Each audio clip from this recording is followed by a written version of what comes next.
எல்லாருக்கும் வணக்கம், நமஸ்காரம்.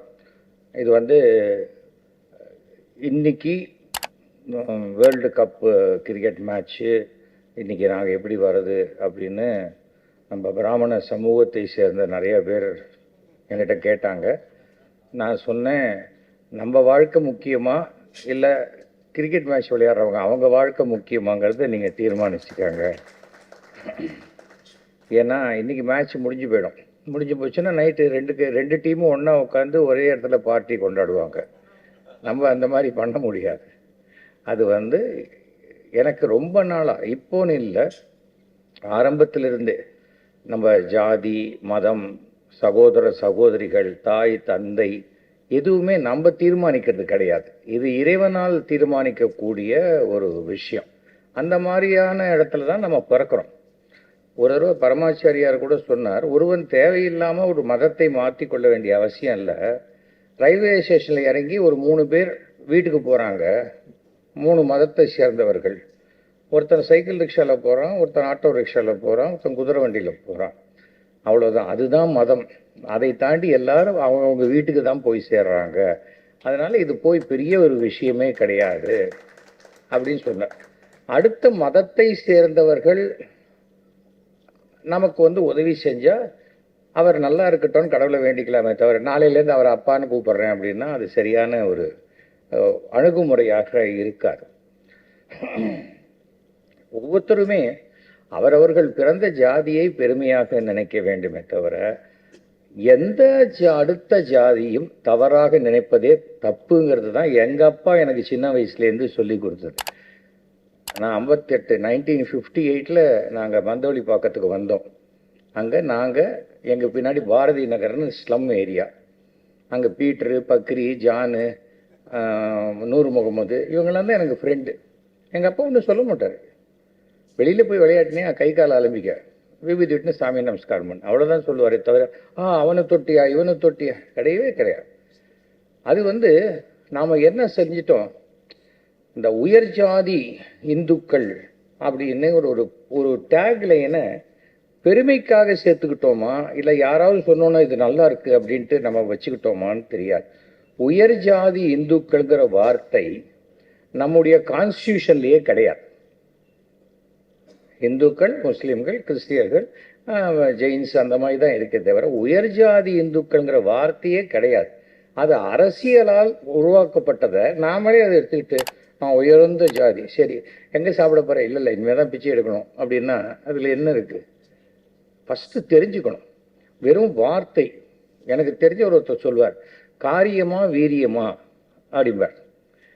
எனக்கு வீரியம்தான் முக்கியம்னா அவனால் காரியத்தை சாதிக்கவே முடியாது. மற்றவங்கெல்லாம் காரியத்தை சாதிச்சுட்டு போயிட்டே இருப்பாங்க. இந்த வீரியம் பேசுகிறவங்க இருக்கானே அதே இடத்துல உட்காந்து மற்றவங்களை திட்டிக்கிட்டே இருப்பான். அது எந்த விதத்துலேயும் ஒரு பிரயோஜனமே இல்லை. நான் இந்த ஆடிட்டோரியம் போட்ட பர்பஸே ரொம்ப நாளாக எல்லா மேக்ஸிமம் யூடியூப் சேனல்ஸ் வந்து சார் ஒரு இன்டர்வியூ கொடுங்க. எனக்கு வந்து நான் ஒரு 5-6 வருஷம் முன்னாடி நாடியூல் ஆப்ரேஷன் ஒன்று பண்ணிட்டேன். டாக்டர் மோகன் காமேஸ்வரன், அவர் பத்மஸ்ரீ விருது பெற்றவர். அதுக்கு ஒருத்தர் போடுறார், மோகன் காமேஸ்வரன் பண்ணிட்டீங்க, அவர் டிஎம்கே டாக்டர் ஆச்சு, அவர் என்ன கத்தியில் வந்து கொடியை வச்சிட்டு இருக்காரா? என்ன ஒரு அபத்தமான ஒரு பேச்சு இது. அவர் நல்ல டாக்டர், எனக்கு அவர் தான் டாக்டர். அதே சமயம் ஒரு முதலமைச்சர் குடும்பத்துக்கும் அவர் தான் டாக்டர். அதில் என்ன இருக்குது? இது நமக்கு வந்து பர்செப்ஷன், எதை எப்படி பார்க்கணும்னு தெரியாது. யானை சின்னதாக தான் இருக்குன்னு மனசில் தோணிடுதுன்னு வச்சுக்கோங்களேன், கடைசி வரைக்கும் யானை என்ன சைஸ் இருக்குன்னு தெரியவே தெரியாது. அது சரியான விஷயம் இல்லை. நான் வந்து எங்கள் அப்பா தான் ஷோவுடைய முதல் 2 நாடகங்களை டைரக்ட் பண்ணார். எங்கள் அப்பா வந்து ஷோ குரும்பார், எனக்கு வந்து ஷோ வந்து நான் மானசீக குரும்பேன். நான் எப்படா சொன்னேன் உன்னை மானசீக சீஷன்னு? நீங்கள் சொல்ல சார், நான் தானே உன்னை குருங்கிறேன், நீ என்ன கட்ட வரலையா கேட்க போகிறீங்க அப்படின்னு நான் அவர்கிட்ட. ஸோ எனக்கு வந்து ஒரு எம்பியாக இருந்து ஒரு பைசா கூட எந்த விதத்துலேயும் அதை தவறாக செலவழிக்காமல் அந்த பணத்துக்கு மொத்தமாக பப்ளிக்கில் கணக்கு கொடுத்தவர் திரு ஷோ அவர்கள். அதே போல் எது பளிச்சுன்னு அவருக்கு தெரியுதோ அதை அப்படியே நேரடியாக சொல்லிடுவார் தவிர அதை தாண்டி எந்த விஷயத்தையும் நான் சொல்ல மாட்டேன். இதோ இன்றைக்கி வந்து 12 13 யூடியூப் சேனல்ஸ் வந்திருக்குன்னா இது குறைஞ்சபட்சம் நாளைக்கு 13 லட்சம் பேரை சேரும். அதற்காக தான் இந்த ஆடிட்டோரியத்தில் புக் பண்ணேன். ஏன்னா நாம் வந்து எத்தனையோ இன்டர்வியூ கொடுக்குறோம், டிராஃபிக்கு நடுவில் கொடுப்போம், எங்கே நடுப்போம், மைக்கு கிட்ட அப்படி இப்படி நீட்டிட்டு கொடுப்போம், கடற்கடன்னு கொடுத்துருவோம். ஆனால் இது மாதிரி ஒரு இன்டர்வியூ ஒன்று கொடுக்கும்போது அந்த டெக்னீஷியன்ஸ்க்கும் அது கம்ஃபர்டபுளாக இருக்கணும். அதுதான் ரொம்ப முக்கியம். நாம் பேசுகிறோம், நாம் ஏதோ பேசிட்டு போயிடுறோம். இங்கே ஒரு 500 பேர் கெப்பாசிட்டி, 600 பேர் கெப்பாசிட்டி, ஓகே. 600 பேர் வந்து 600 பேருக்காக நம்ம பேச போகிறோம் இல்லை. தமிழ்நாட்டில் பிராமணர்களுடைய எண்ணிக்கை 45 லட்சம் பேர் இருக்குன்னா நான் பேசப்போகின்ற விஷயம் இது சுமார் அட்லீஸ்ட் ஒரு 3 மாதம் 4 மாதத்துக்குள்ளேயாவது 40 லட்சம் பேர் போய் சேர்ந்துட்டா போதும். அதுதான் நம்ம எப்போவுமே எந்த ஒரு விஷயத்தையும் நாம் எடுக்கும் முன்னாடி இது யாருக்கு போய் சேரும், சப்ளை அண்ட் டிமாண்ட் அப்படிம்பாங்க, டிமாண்ட் அண்ட் சப்ளைம்பாங்க. யாருக்கு நம்ம ப்ராடக்டை கொண்டு போய் சேர்க்க போகிறோன்னே தெரியாமல் நம்ம பேசிக்கிட்டே இருந்தோம்னு வச்சுக்கோங்களேன், பிரயோஜனமே இல்லை. அந்த கடைக்கு போனால் என்ன அவன் அது டெவலப்பர் இல்லைன்றான். எந்த கடைக்கு போனேன்? நான் அந்த மளிகை கடைக்கு தான் போனேன். மளிகை கடையில் போய் நீ டெவலப்பர் கேட்டால் எப்படி கொடுப்பான்? எங்கே போய் கேட்கணுமோ அதை தான் கேட்கணும். தவிர வந்து இந்த காஸ்ட், கம்யூனிட்டி, ரிலிஜன் எல்லாம் எனக்கு வந்து ப்ரியாரிட்டி. என் லைஃபோடைய ப்ரியாரிட்டி என்னென்னா, முதல்ல என்னுடைய தேசம், நாடு, அடுத்தது என்னுடைய மதம், அதற்கு அடுத்தது என் ஜாதி, அதுக்கு பிறகு தான் நான் இருக்கிற கட்சி, பார்க்குற வேலை எல்லாமே வரும். அதில் எந்த விதமான மாற்றமும் கிடையாது. நான் என்னுடைய ஜாதிக்கு, என்னுடைய குடும்பத்துக்கு எதிராக ஒரு கட்சி இருக்க போகுதுன்னு அந்த கட்சியில் போய் நான் பெருமையாக போய் எனக்கு நல்ல பதவி கிடைச்சா கூட என்னால் ஏற்றுக்க முடியாது, என்னால் செய்ய முடியாது. நிறைய இடத்துல நான் சொல்லிட்டேன், நான் விசுவாசி கிடையாது, நான் நேர்மையானவன். விசுவாசிங்கிறது வேற. முன்சாமிக்கு விசுவாசியாக இருப்பான், ராமசாமியை போய் வெட்டுனா வெட்டிடுவான். அப்புறம் ராமசாமிக்கு விசுவாசியாக இருந்தால் இன்னொருத்தர் போய் வெட்டுனா வெட்டிடுவான். அதே அவங்களுக்கு விசுவாசியாக மாறிக்கிட்டே இருப்பாங்க. அந்த ரசிகர் மன்றங்கள் நம்ம நீங்கள் பார்த்தீங்கன்னா தியாகராஜ பாகவதற்கு ஒரு ரசிகர் மன்றம் இருக்கும். அப்புறம் அவருக்கு பிறகு போனால் அந்த ரசிகர் மன்ற போர்டு அப்படியே தான் இருக்கும். அந்த இடத்துல வேற ஒரு ரசிகர் மன்றம் வரும். அப்படியே அது மாறிக்கிட்டே வரும். அந்த மாதிரி தான் இது. இதை வந்து நமக்கு என்ன இன்னைக்கு பிராமணர்களை பற்றி எதற்காக நான் பேசணும்னு நினைப்பேன்னா, முதல்ல சட்டமன்றத்தில் வெட்டியான்களுக்காக நான் பேசி அவர்களை அரசு ஊழியராக்கினது இந்த பிராமணன் தான். நான் வந்து ட்ரஸ்ட் வச்சுருக்கேன், அந்த சுகர் பப்ளிக் சேரிட்டபிள் ட்ரஸ்ட்னு. அதே போல் நாடகப்பிரியா என் ட்ராமா ட்ரூப் ட்ரஸ்ட்டும் வச்சுருக்கேன். இந்த ட்ரஸ்ட் வழியாக வருஷத்துக்கு 100 மாணவர்களை படிக்க வைக்கிறதுக்கு ஃபீஸ் கட்டுறோம், புக்ஸ் வாங்கித்தரோம், யூனிஃபார்ம்ஸ் வாங்கித்தரோம். வருஷத்துக்கு 200 பேர் வரைக்கும் ஃப்ரீ கேட்ராக்ட் ஆப்ரேஷன் எங்கள் அப்பாவுடைய நினைவு தினம் இல்லை பிறந்த தினத்துக்கு பண்ணுறோம். அதே சமயத்தில் இதெல்லாத்தையும் தாண்டி blood donation, eye donation, juvenile diabetes, இந்தியாவிலேயே முதல் முறையாக இது 3க்கும் ஒரு அவேர்னஸ் ஷார்ட் ஃபிலிம் எங்கள் அப்பா சொல்லி நான் எடுத்தேன். நாங்கள் தான் ஃபஸ்ட்டு அதை எடுத்தோம். அது இன்டர்நேஷ்னல் லயன்ஸ் கிளப் வழியாக பாராட்டப்பட்டது. இது வரைக்கும் நான் 7000 ட்ராமா போட்டிருக்கேன். உலகம் முழுக்க நான் போய் 7000 ட்ராமாஸ் நான் போட்டிருக்கேன். இனிமேல் இந்த ரெக்கார்டை வேறு யாரும் பிரேக் பண்ணுவாங்களா, பண்ண முடியுமான்னு எனக்கு தெரியல. ஏன்னா நாங்கள்லாம் ட்ராமா போட்ட போது இதே மயிலாப்பூர் ஃபைன் ஆர்ட்ஸில் தான் என் நாடகங்கள்லாம் அரங்கேற்றம் எவ்வளவோ இருக்குது. மயிலாப்பூர் ஃபைன் ஆர்ட்ஸ்னால் ராஜகோபால், எம்எஃப்ஏசி, வெங்கட்ராமன், அந்த மாதிரி எத்தனையோ பேர் இன்றைக்கி யங்ஸ்டர்ஸ் நிறைய பேர் இன்றைக்கி செக்ரட்டரி ஆகலாம் வந்திருக்காங்க. எத்தனையோ பேர் இங்கே வந்திருக்காங்க. வெளியூர் போகிறதுனா இங்கேருந்து தான் கிளம்புவோம். மயிலாப்பூர் ஃபைன் ஆர்ட்ஸ் கிளப் வந்திருப்போம், அங்கேருந்து கிளம்பலாம்.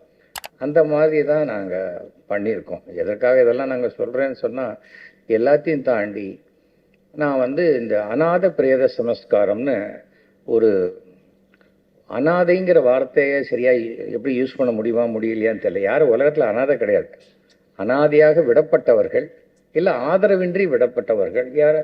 இப்போ தான் ஆதார் கார்டு வந்துருச்சு. அந்த ஆதார் கார்டு கைரேகையை வச்சா அது யாரோடது என்னங்கிறதெல்லாம் ட்ரேஸ் அவுட் பண்ணிட முடியும். ஆனால் அதுக்கு இதெல்லாம் வரத்துக்கு முன்னாடி நான் சொல்கிறது, நான் 20 வருஷமாக பண்ணிகிட்ருக்கேன். நான் இது வரைக்கும் 53 தடவை ரத்த தானம் பண்ணியிருக்கேன். நான் 53 டைம்ஸ் பண்ணியிருக்கேன். 200 பேர் உயிரை காப்பாற்றிருக்கேன். அந்த 200 பேரும் பிராமணன் கிடையாது.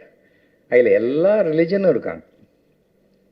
அதனால அது ஒன்றும் நம்ம ஒரு உயிரை காப்பாற்றணுமே ஒழி அந்த உயிர் என்ன ஜாதி என்ன மதம்னு பேசிக்கிட்டு இருந்தா அர்த்தமே இல்லாத போயிடும். அதில் வந்து அந்த அநாத பிரேத சம்ஸ்காரங்கிறது அடையாளமின்றி இறந்தவர்கள் அந்த பாடியை வந்து மார்ச்சரியில் வச்சுருப்பாங்க. அது வந்து மார்ச்சரியிலேருந்து அதை நம்ம அஃபிஷியலாக கலெக்ட் பண்ணி அதை நம்ம வந்து அந்த மார்ச்சரியில் இருக்கிற விஷயங்களை நம்ம வந்து வெளியில் போடுவோம்.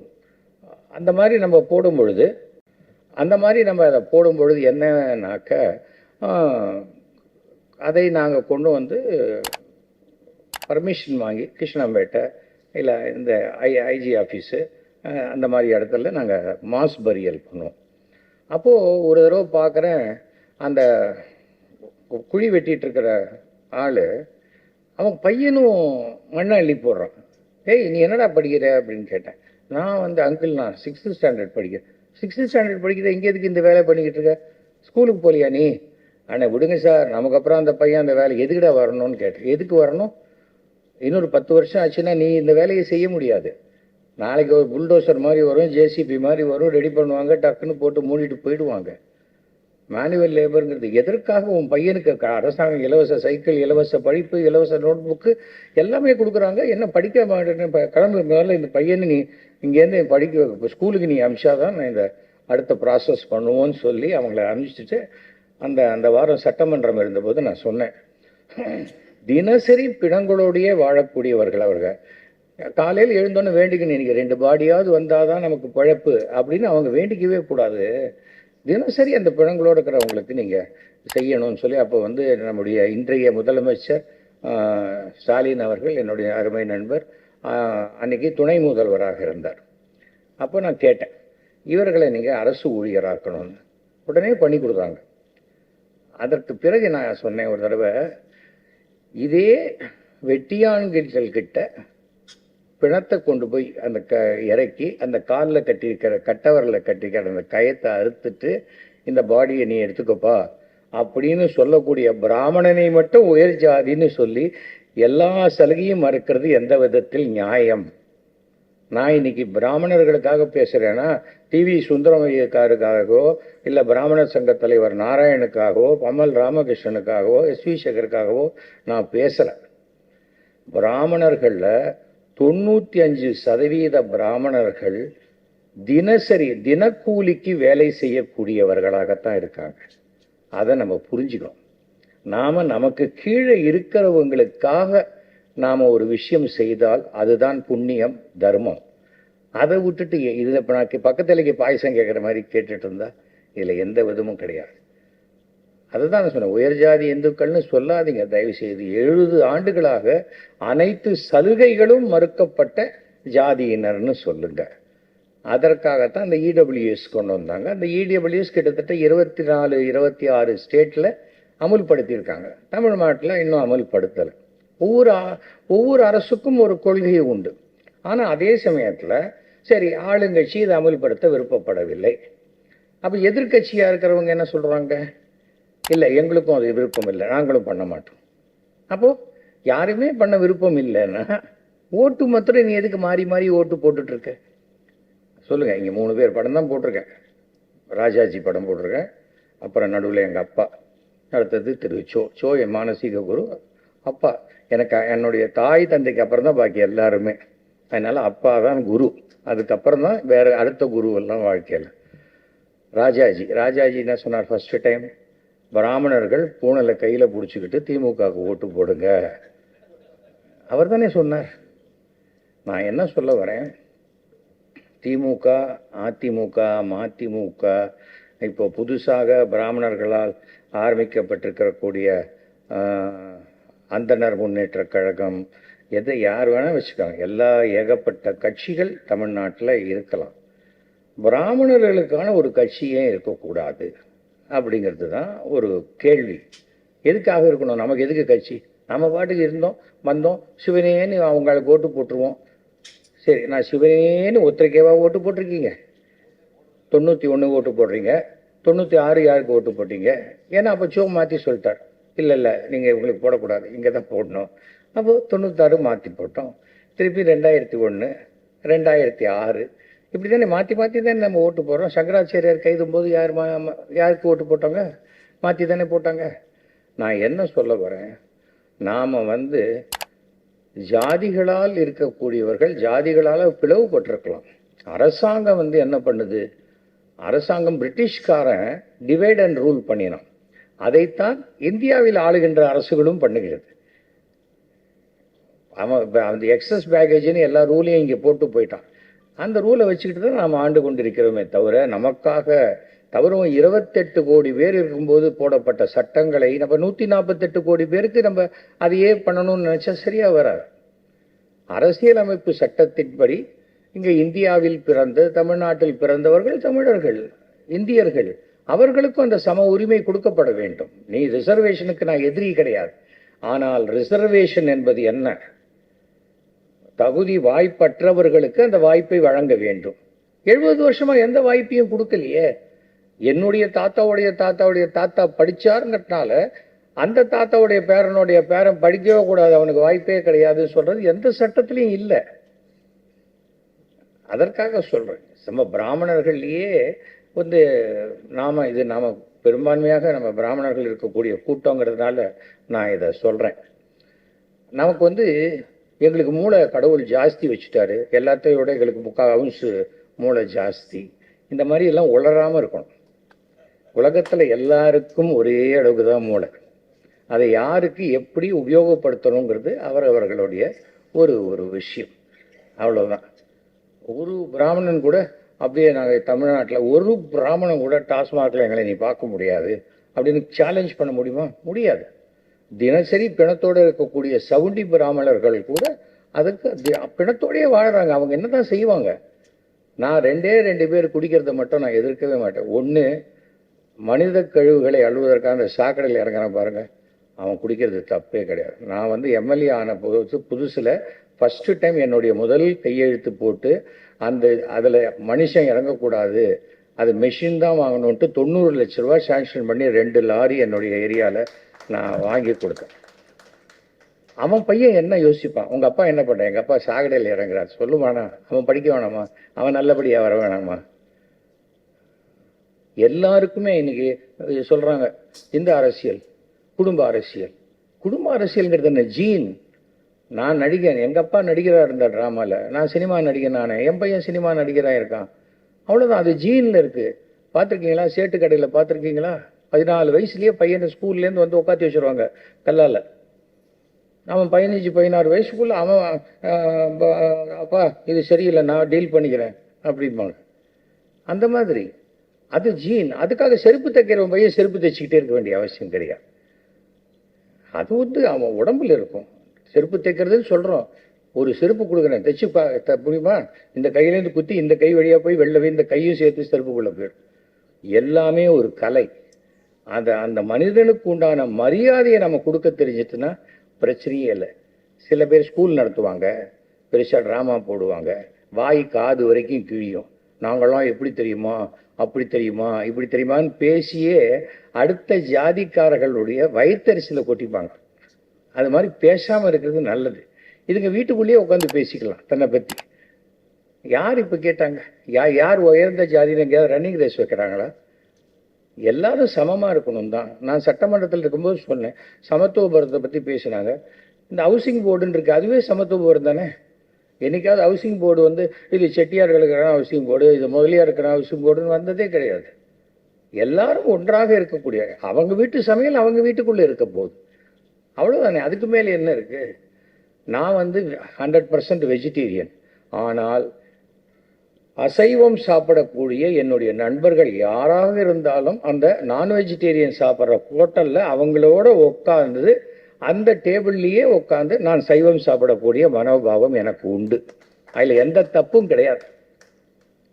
சில விஷயங்கள் இருக்க ரிச்சுவல்ஸை போட்டு பப்ளிக் இஷ்யூவாக ஆக்கிறது சரியான ஒரு விஷயமே இல்லை. நம்ம எல்லாத்தையுமே உட்காந்த இடத்துலேருந்து விமர்சனம் பண்ணுறது.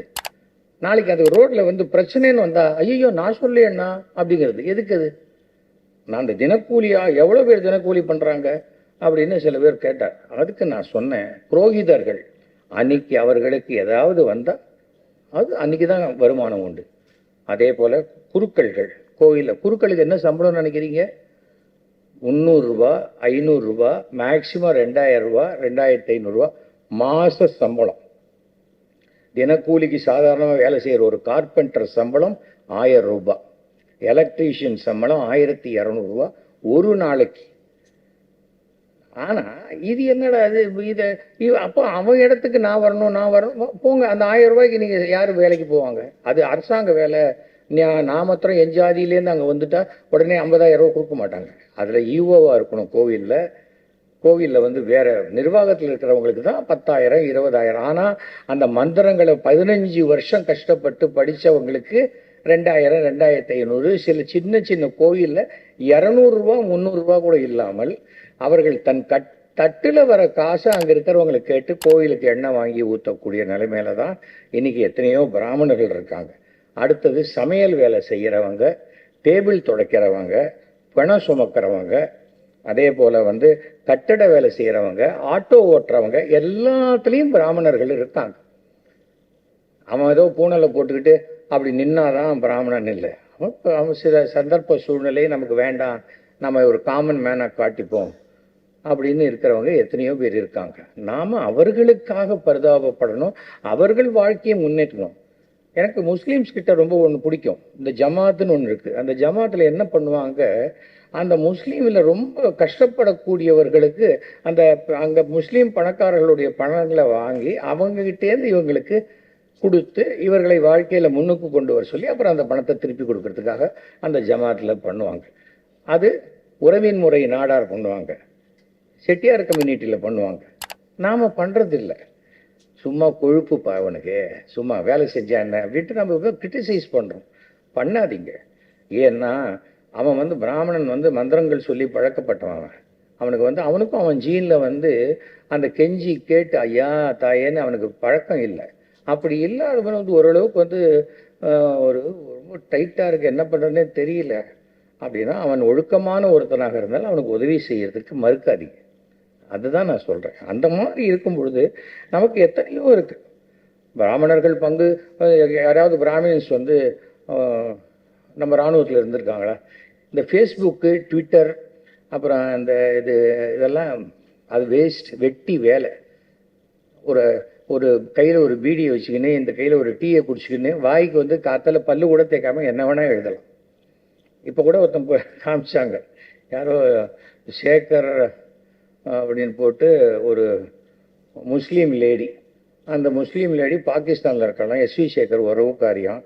அவங்க வந்து இந்தியா தோக்கணும்னு நினைக்கிறாங்களாம். நான் எதுக்கு நினைக்கிறேன் இந்தியா தோக்கணும்னு? நான் சொன்னேன், இந்தியா மேட்ச் இருக்கட்டும், எந்த மேட்ச் இருக்கட்டும், நமக்கு நம்முடைய முன்னேற்றம் ரொம்ப முக்கியம். நாளையிலேருந்து இந்த 10 நாளைக்கு இதே மேட்சை தான் போட போகிறாங்க எல்லா டிவிலையும். உலக தொலைக்காட்சியில் முதலானா கூட அது 200 தடவை போட்டிருப்பாங்க. அது ஒரு பழக்கத்தின் காரணம். நம்மளும் விடுறதில்ல. நம்மளே ஒரு படத்துக்கு போய் டிக்கெட் வாங்குவோம், டிக்கெட் வாங்கியிருப்போம், ஷோ முடியணும், ஷோ முடிஞ்சு நம்மளை உள்ளே விட போகிறாங்க. அந்த சமயத்தில் யாரோ அவசரமாக வெளில வந்து கதவு திறப்போம் பாருங்க, டக்குன்னு எட்டி பார்ப்போம் என்ன சீன் போகுது. நம்ம தான் டிக்கெட் வாங்கியிருக்கோமே அடுத்த படத்துக்கு, அதை வெயிட் பண்ணி பார்க்கலாமே, பார்க்க மாட்டோம். அதுக்குள்ளே அந்த கேப்பில் ஓசியில் ஏதோ கொஞ்சம் கிடைச்சதுன்னா பார்த்துக்கலாம். நான் என்ன சொல்கிறேன், இந்த கட்சி எல்லாத்தையும் தாண்டி நமக்கு யார் நல்லது செய்கிறாங்களோ அவர்களுக்கு ஓட்டு போடணும். அதே சமயம் ஓட்டு போட்டே ஆகணுங்கிற ஒரு கொள்கையை வச்சுக்கணும். ஒரு பென்ஸு காரில் போகிறான் ஒருத்தன், இருக்கிறதுலே ரொம்ப காஸ்ட்லியஸ்ட் ஆடி ஈடி ஏதோ ஒன்று Q7 ஏதோ ஒரு காரு, அது 2 கோடி 3 கோடி போனாலும் அவனுக்கும் ஒரு ஓட்டு தான். அந்த கார் போகிற ரோட்டில் குப்பை பொறுக்கிறாங்க பாருங்க, அவங்களுக்கும் ஒரு ஓட்டு தான். அரசாங்கம் யார் அதிகமான முறையில் பாதிக்கப்பட்டவர்கள் இருக்காங்களோ அவர்களுக்கான திட்டங்களை தான் அரசாங்கம் கொண்டு வரும். அது எந்த அரசாங்கமாக இருந்தாலும். நாங்கள் இது ஏழைகளுக்கான அரசு, அது சொல்லாத அரசு யாராவது இருக்காங்களா? அது மத்திய அரசாக இருக்கட்டும், மாநில அரசாக இருக்கட்டும். ஆனால் நாம் மட்டும் ஏன் பிடிச்சி தொங்குறோம், இவன் நல்லவன் அவன் நல்லவன், நானே நல்லவன் இல்லைப்பா அப்படின்னு அவனே சொன்னால் கூட ஒத்துக்க மாட்டேன்றாங்க. அப்படி இருக்க எதுக்காக? ஃபஸ்ட்டு தெரிஞ்சுக்கோங்க, நம்மளுடைய கன்சாலிடேஷன் ஆஃப் ஓட்டை காட்டுற வரைக்கும் எந்த ஜாதியாக இருந்தாலும் அந்த ஜாதிக்கு அரசியலில் ஒரு மரியாதை கிடையாது. ரொம்ப தெளிவாக தெரிஞ்சுக்கணும். எதுக்கு இப்போ பிராமணனுக்கு கட்சி தேவையா? நமக்கெல்லாம் எதுக்குப்பா கட்சி? அப்படின்னு சொல்கிறாங்கன்னு வச்சுக்கோங்களேன். அந்த மாதிரி சொல்கிறாங்கன்னு இருக்கட்டும், பரவாயில்ல சொல்லட்டும். நான் என்ன சொல்கிறேன், வன்னியர்களுக்காக டாக்டர் ராமதாஸ் பாட்டாளி மக்கள் கட்சி அப்படின்னு ஆரம்பித்தார். முதலியார்கள், அது டிஎம்கே கட்சியே முதலியார்களால் ஆரம்பிக்கப்பட்ட முதலியார் கட்சி தான் அது. அப்படியே அது போயிட்டுருக்கு. அடுத்தது உடையாருக்காக எஸ்ஆர்எம் காலேஜ் வேந்தர், அவர் உடையார் அந்த கம்யூனிட்டிக்காக அவரது கட்சி. யாதவர்களுக்காக நம்மளுடைய தேவநாதன் அவருடைய கட்சி. நாடார்களுக்காக சரத்குமார் வச்சுருக்காரு. அப்புறம் நம்ம சில பேர் வச்சுருக்காங்க. ஏடிஎம்கே அது முக்குலத்தோருக்கும் இப்போ கொங்கு அவங்களுக்கும் சேர்ந்த கட்சி. இது இப்படி தான் இருக்குது. பட்டியல் இனத்தவருக்காக திருமாவளவன் வச்சுருக்காரு. தேவேந்திர குல வேளாளருக்காக கிருஷ்ணசாமி. முஸ்லீம் முன்னேற்ற கழகம் இருக்குது. அன்றைக்கி ஒருத்தர் கிட்ட ரொம்ப நல்லா பேசுகிறேன், அண்ணே அவங்க பிரமாதமாக பேசுகிறீங்க என்ன. அப்புறம் நான் கேட்டேன், நீங்கள் யார் சார் பேசுகிறீங்கன்னு. நான் திராவிட முஸ்லீம் முன்னேற்ற கழகத்துடைய பொதுச் செயலாளர் பேசுகிறேன் சார். ரொம்ப சந்தோஷம் சார். நாங்கள் வரலாமா அந்த மீட்டிங்க்கு? கண்டிப்பாக வரலாம். நாங்கள் யாரையும் திட்டுறதுக்காகவோ யாருக்கு எதிராகவோ இந்த மீட்டிங் போடலை. நாங்கள் எங்கள் ஒற்றுமையை காட்டுறதுக்காக நாங்கள் போடுறோம். அதுலேயே எத்தனை பேர் வருவாங்கன்னு தெரியாது. ஆனால் நாங்கள் பேசுகிறது நாங்கள் ஒரு டெலிவிஷன் இன்டர்வியூவுக்காக ஒரு செஷன் வச்சுருக்கேன். அந்த செஷன் தான் இது. அதனால் உட்கார்றவங்களுக்கு என்னுடைய கருத்துக்களை தான் நான் சொல்ல போகிறேன். எனக்கு மாற்று கருத்து இருக்கட்டும். தாஜ்மஹால் இருக்குது, பார்த்துருக்கீங்க. தாஜ்மஹாலுக்கு யாருக்கு வேணா போகலாம். குதுப்பினாரில் 3 பேருக்கு தான் ஒரு டிக்கெட் கொடுப்பாங்க. தனித்தனியாக போனால் டிக்கெட் தர மாட்டாங்க. அது என்னன்னா, 2 பேர் போனால் கூட அவங்க பேசிக்கிட்டு மேலேருந்து குதிச்சாலும் குதிச்சிருவாங்க. 3 பேர் போனால் ஒத்தே போக மாட்டானா. மொத்தம் குதிக்க போனால் கூட இன்னொருத்த கையை பிடிச்சி வித்துருவானா. அந்த மாதிரி அது 3 இந்தியர்கள் என்றைக்குமே ஒத்து போக மாட்டாங்கிறதுக்காக தான் அப்போவே அது வச்சுட்டாங்க. மினிமம் 3 டிக்கெட் தான். 3 பேர் ஒன்றா போகணும். அப்போ 3 பேர் ஒன்றா குதிச்சாதான். அது 3 பேர் ஒத்தே போக மாட்டாங்கன்னு குதிப்பினரில் அது வரைக்கும் வச்சுருக்காங்க. நான் டெல்லி போன போது பார்த்த ஒரு விஷயம். அதுபோல தான் நம்ம மாற்று கருத்து கண்டிப்பாக இருக்கலாம். எனக்கு எதிரிகள் கிடையாது, விரோதிகள் கிடையாது. ஒருமித்த கருத்துடைய நண்பர்கள், மாற்று கருத்து உடைய நண்பர்கள், அவ்வளோதான். அதுக்கு மேலே ஒன்றுமே கிடையாது. ஏன்னா கருத்து என்றைக்கு வேணால் மாறும்போது ஒன்று சேர்ந்துக்க போகிறோம், அவ்வளோதான். அரசியலில் நிரந்தர நண்பன் கிடையாது, நிரந்தர எதிரி கிடையாதுன்னு சொல்கிறாங்க. அந்த மாதிரி தான். பிடிவாதம் பிடிக்கக்கூடாது. ஒரு அப்பா சொன்னாராம், நீ என்ன பொருள் வாங்கினாலும் அப்படியே 50% சண்டை போட்டு பேரம் பண்ணி விலையை குறைக்கணும். பையன் அப்பா சொன்னது வேதவாக்க எடுத்துகிட்டு கடைக்கு போயிட்டான். கூலிங் கிளாஸ் வாங்கலான்ட்டு போனான். கடையை திறந்து வச்சு அப்போ தான் தீபாராதெல்லாம் காமிச்சான். பையன் வந்தான், சார் ஒரு கூலிங் கிளாஸ் வேணும் அப்படின்னா. அப்படியா போனி பண்ண வந்துருக்கான்ட்டு, தம்பி இது அது விலை 600 ரூபாய் நம்ம போட்டிருக்கு. தம்பி உனக்காக நான் 400 ரூபாய்க்கு தரேன்.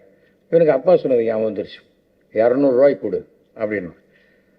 200 ரூபா ரொம்ப குறைச்சல்ப்பா. சரி 300 ரூபா கொடு. 300 ரூபாயா? அப்போ எனக்கு 150 ரூபாய்க்கு கொடு. அப்படியா? 150 ரூபா. சரி நீ சொன்ன மாதிரி 200 ரூபாய்க்கே கொடு. அப்போ 100 ரூபாய்க்கு கொடு. அவனுக்கு கடைக்காரனுக்கு ரொம்ப கோவம் வந்துச்சு.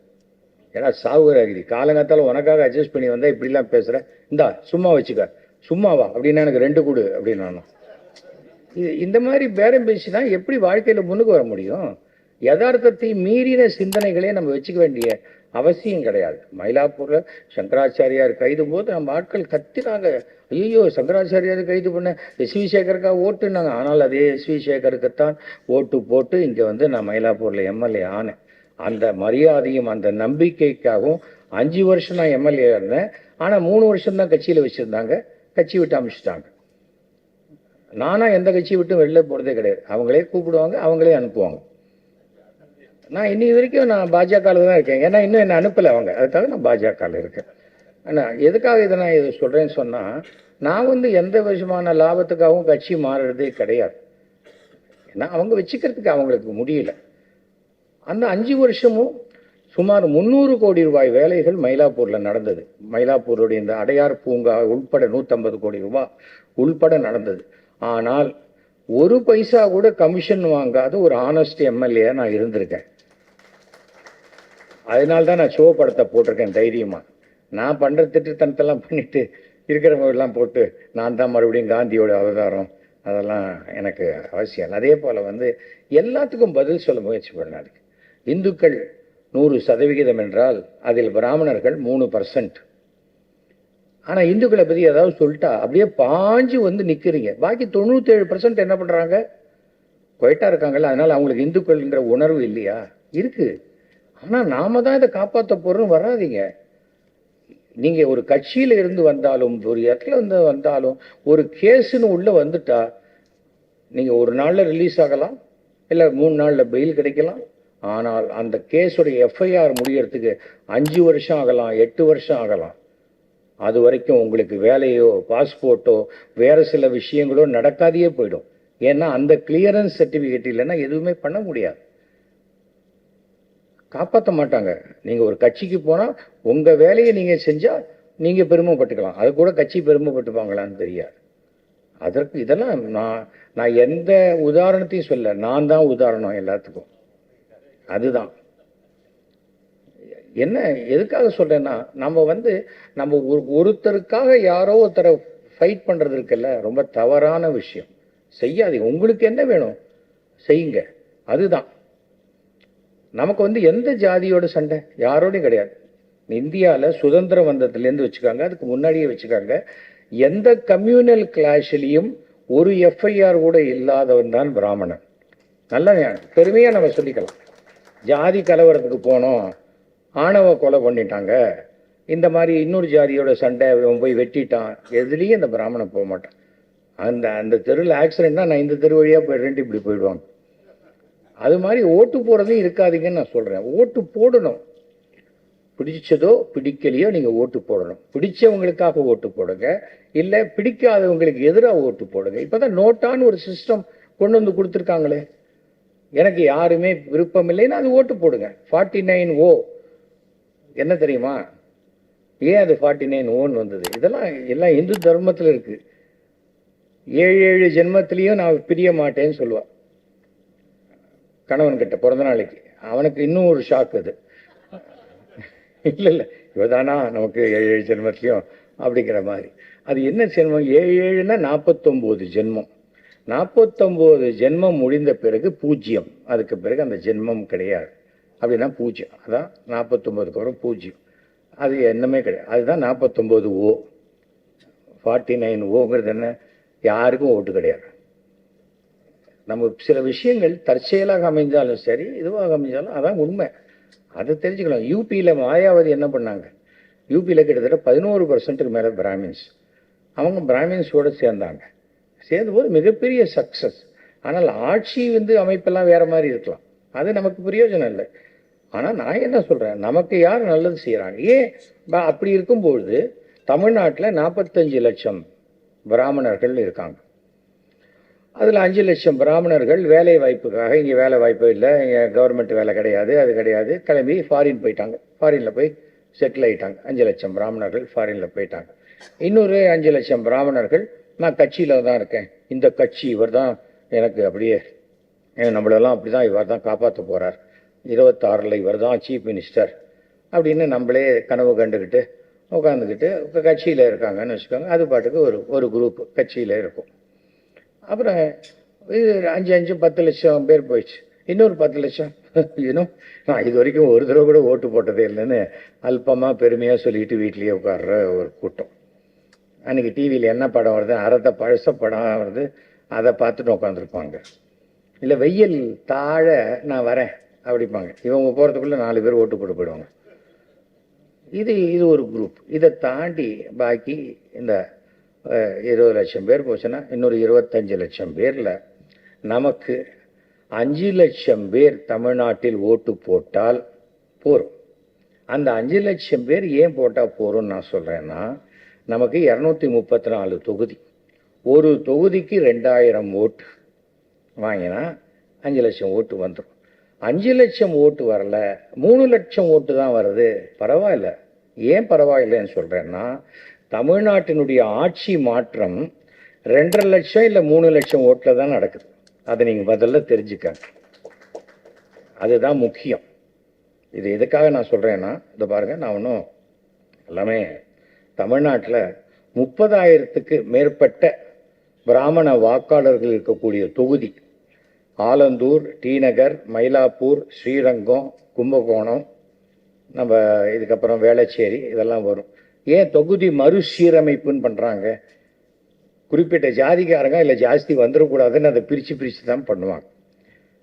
இதை பாதிச்சிடக்கூடாதுங்கிறதுக்கு. அப்புறம் 20,000க்கு மேற்பட்ட பிராமண வாக்காளர்கள் இருக்கும் தொகுதிகள் சோழிங்கநல்லூர், அம்பத்தூர், திருவல்லிக்கேணி, விருகம்பாக்கம், தஞ்சாவூர், திருச்சி, ஸ்ரீரங்கம், சேலம், கோபி, சத்தியமங்கலம், திருநெல்வேலி, தென்காசி, மதுரை, திருவாரூர், மயிலாடுதுறை, கோயம்புத்தூர், பெரம்பூர், வில்லிவாக்கம், காஞ்சிபுரம், அண்ணா நகர். ஒரு ஏரியாவில் இங்கே பார்த்துக்கோங்க, 2014 பரமத்தி வேலூர் தொகுதியில் ஒரு வேட்பாளர் மூர்த்தி 818 ஓட்டு வித்தியாசத்தில் வெற்றி பெறாங்க. பரமத்தி வேலூர் தொகுதியில் கிட்டத்தட்ட 1500 பிராமணர்கள் மேலே இருக்காங்க. அந்த 1500 பிராமணர்கள் நினச்சா இந்த மூர்த்தியுடைய வெற்றி என்னாகும் யோசிச்சு பாருங்க. அதே போல் திருமயம் தொகுதி, அங்கே ரகுபதி 766 ஓட்டில் வெற்றி பெறார். திருமயம் தொகுதியில் எவ்வளோ பிராமணர்கள் இருக்காங்க. திருவிடைமருதூர் அங்கே 532 ஓட்டில் ஒருத்தர் வெற்றி பெறார். இதே மாதிரி 46 ஓட்டில் வெற்றி பெறாங்க. அந்த இடத்துல 46 ஓட்டில் வெற்றி பெறக்கூடிய ஒரு வேட்பாளர் இருக்கிற தொகுதியில் 50 பிராமணர்கள் இருந்தால் கூட அவர்கள்தான் டிசைடிங் அத்தாரிட்டி. நாம் ஒன்றும் இல்லை, நமக்கு பவர் கிடையாதுன்னு உலகத்தில் எல்லாருக்கும் கொடுத்தா அதே அளவுக்கு தான் நமக்கு கொடுத்துருக்காங்க. அதே கை கால் எல்லாம் கொடுத்துருக்காங்க. ஓகே, மந்திரங்கள்லாம் சொல்கிறாங்க, ஜோசியம் பார்க்குறாங்க, அது மாதிரி பார்க்குறாங்க. ராஜகுருவாக இருந்தாங்க. ராஜகுருவாக இருந்ததுனால அவங்க ராஜாவோட உயர்ந்தவர்கள் கிடையாது. ராஜாவுக்கு கீழே தான் ராஜகுரு. பல ராஜகுருக்கள் தலையை ராஜாக்களே சீவி இருக்காங்க. ஆனால் எந்த ராஜகுருவும் ராஜா தலையை சீவவே முடியாது. மேக்சிமம் சீப்பு வேணா எடுத்துன்னு போகலாம். எதுக்காக இதை சொல்கிறேன்னா, இதுதான் உண்மை. இந்த உண்மையை நம்ம தெரிஞ்சுக்கணும். அப்போது நம்ம கன்சாலிடேஷன் ஆஃப் ஓட்டு, உங்ககிட்ட இவ்வளோ பெரிய பவர் இருக்கும் பொழுது ஏன் கெஞ்சி கூத்தாடிக்கிட்டு இருக்கீங்க? அதுதான் சொல்கிறேன். 500 ஓட்டில் தோற்றவங்க, 400 ஓட்டில் தோற்றவங்க இருக்காங்க. அப்போ நீங்கள் 3 லட்சம் ஓட்டு கன்சாலிடேட்டடாக வாங்குங்க. ஆனால் இந்த ஏஎம்கேங்கிற கட்சி ஆரம்பிச்சிருக்காங்க. ஐ திங்க் அவங்க யாராவது இதில் வந்திருக்கீங்களா? இன்னைக்கு வரல. ஏனென்றால் அது அந்தனர் முன்னேற்ற கழகம், பிராமணர்களுக்காக ஆரம்பிக்கப்பட்ட கட்சி. ஸோ இதில் கலந்துக்கலை. அது என்னன்னு தெரியலை. இதுதான் நம்மளுடைய ஒற்றுமையுடைய ஒரு வெளிப்பாடு. எதுக்காக நான் இதை சொல்கிறேன்னா, நீங்கள் தலைமை தாங்குங்க. நான் தலைமை தாங்க இப்போதைக்கு எந்த டெசிஷனும் எடுக்க மாட்டேன். நான் மோடி அவர்களால் அழைக்கப்பட்டு நான் பாரதிய ஜனதா உறுப்பினராக இருக்கிறேன். ஆனால் எனக்கு தமிழ்நாடு பாரதிய ஜனதாவினுடைய அண்ணாமலை தலைமையில் இருக்கக்கூடிய எந்த ஒரு செயல்பாடும் எனக்கு பிடிக்கல. ஏனென்றால் அவர் தலைமையையும் ஜனங்களையும் தமிழ்நாட்டில் இருக்கிறவங்களையும் ஏமாற்றி கொண்டிருக்கிறார். அது நான் சொல்கிறது 2024 தேர்தல் முடியும் போதோ இல்லை ஆரம்பிக்கும் போதோ தெரிந்து அண்ணாமலை இந்த தமிழ்நாட்டிலேருந்து தூக்கி அடிக்கப்படும் போது தான் தெரியும். அது வரைக்கும் தெரியாது. ஏன்னா நீங்கள்லாம் வாயை வாடகைக்கு விடுறவங்க ஜாஸ்தி.